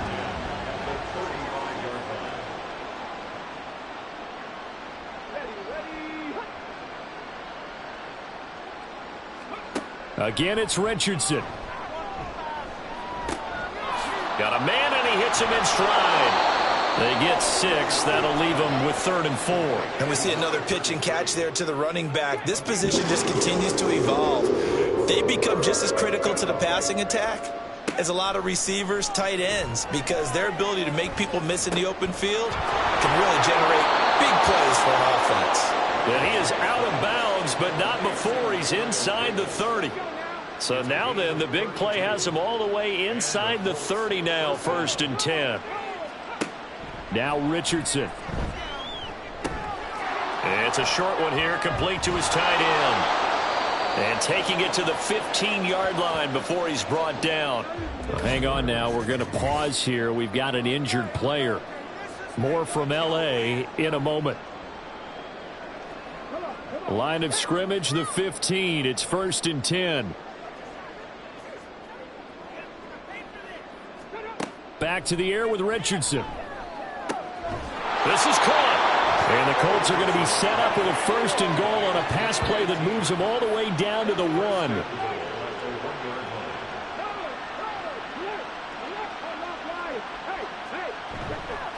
Jackson. Oh, he's going absolutely nowhere as he is hit behind the line. That's going to go as a loss of 4, and it'll be 2nd down.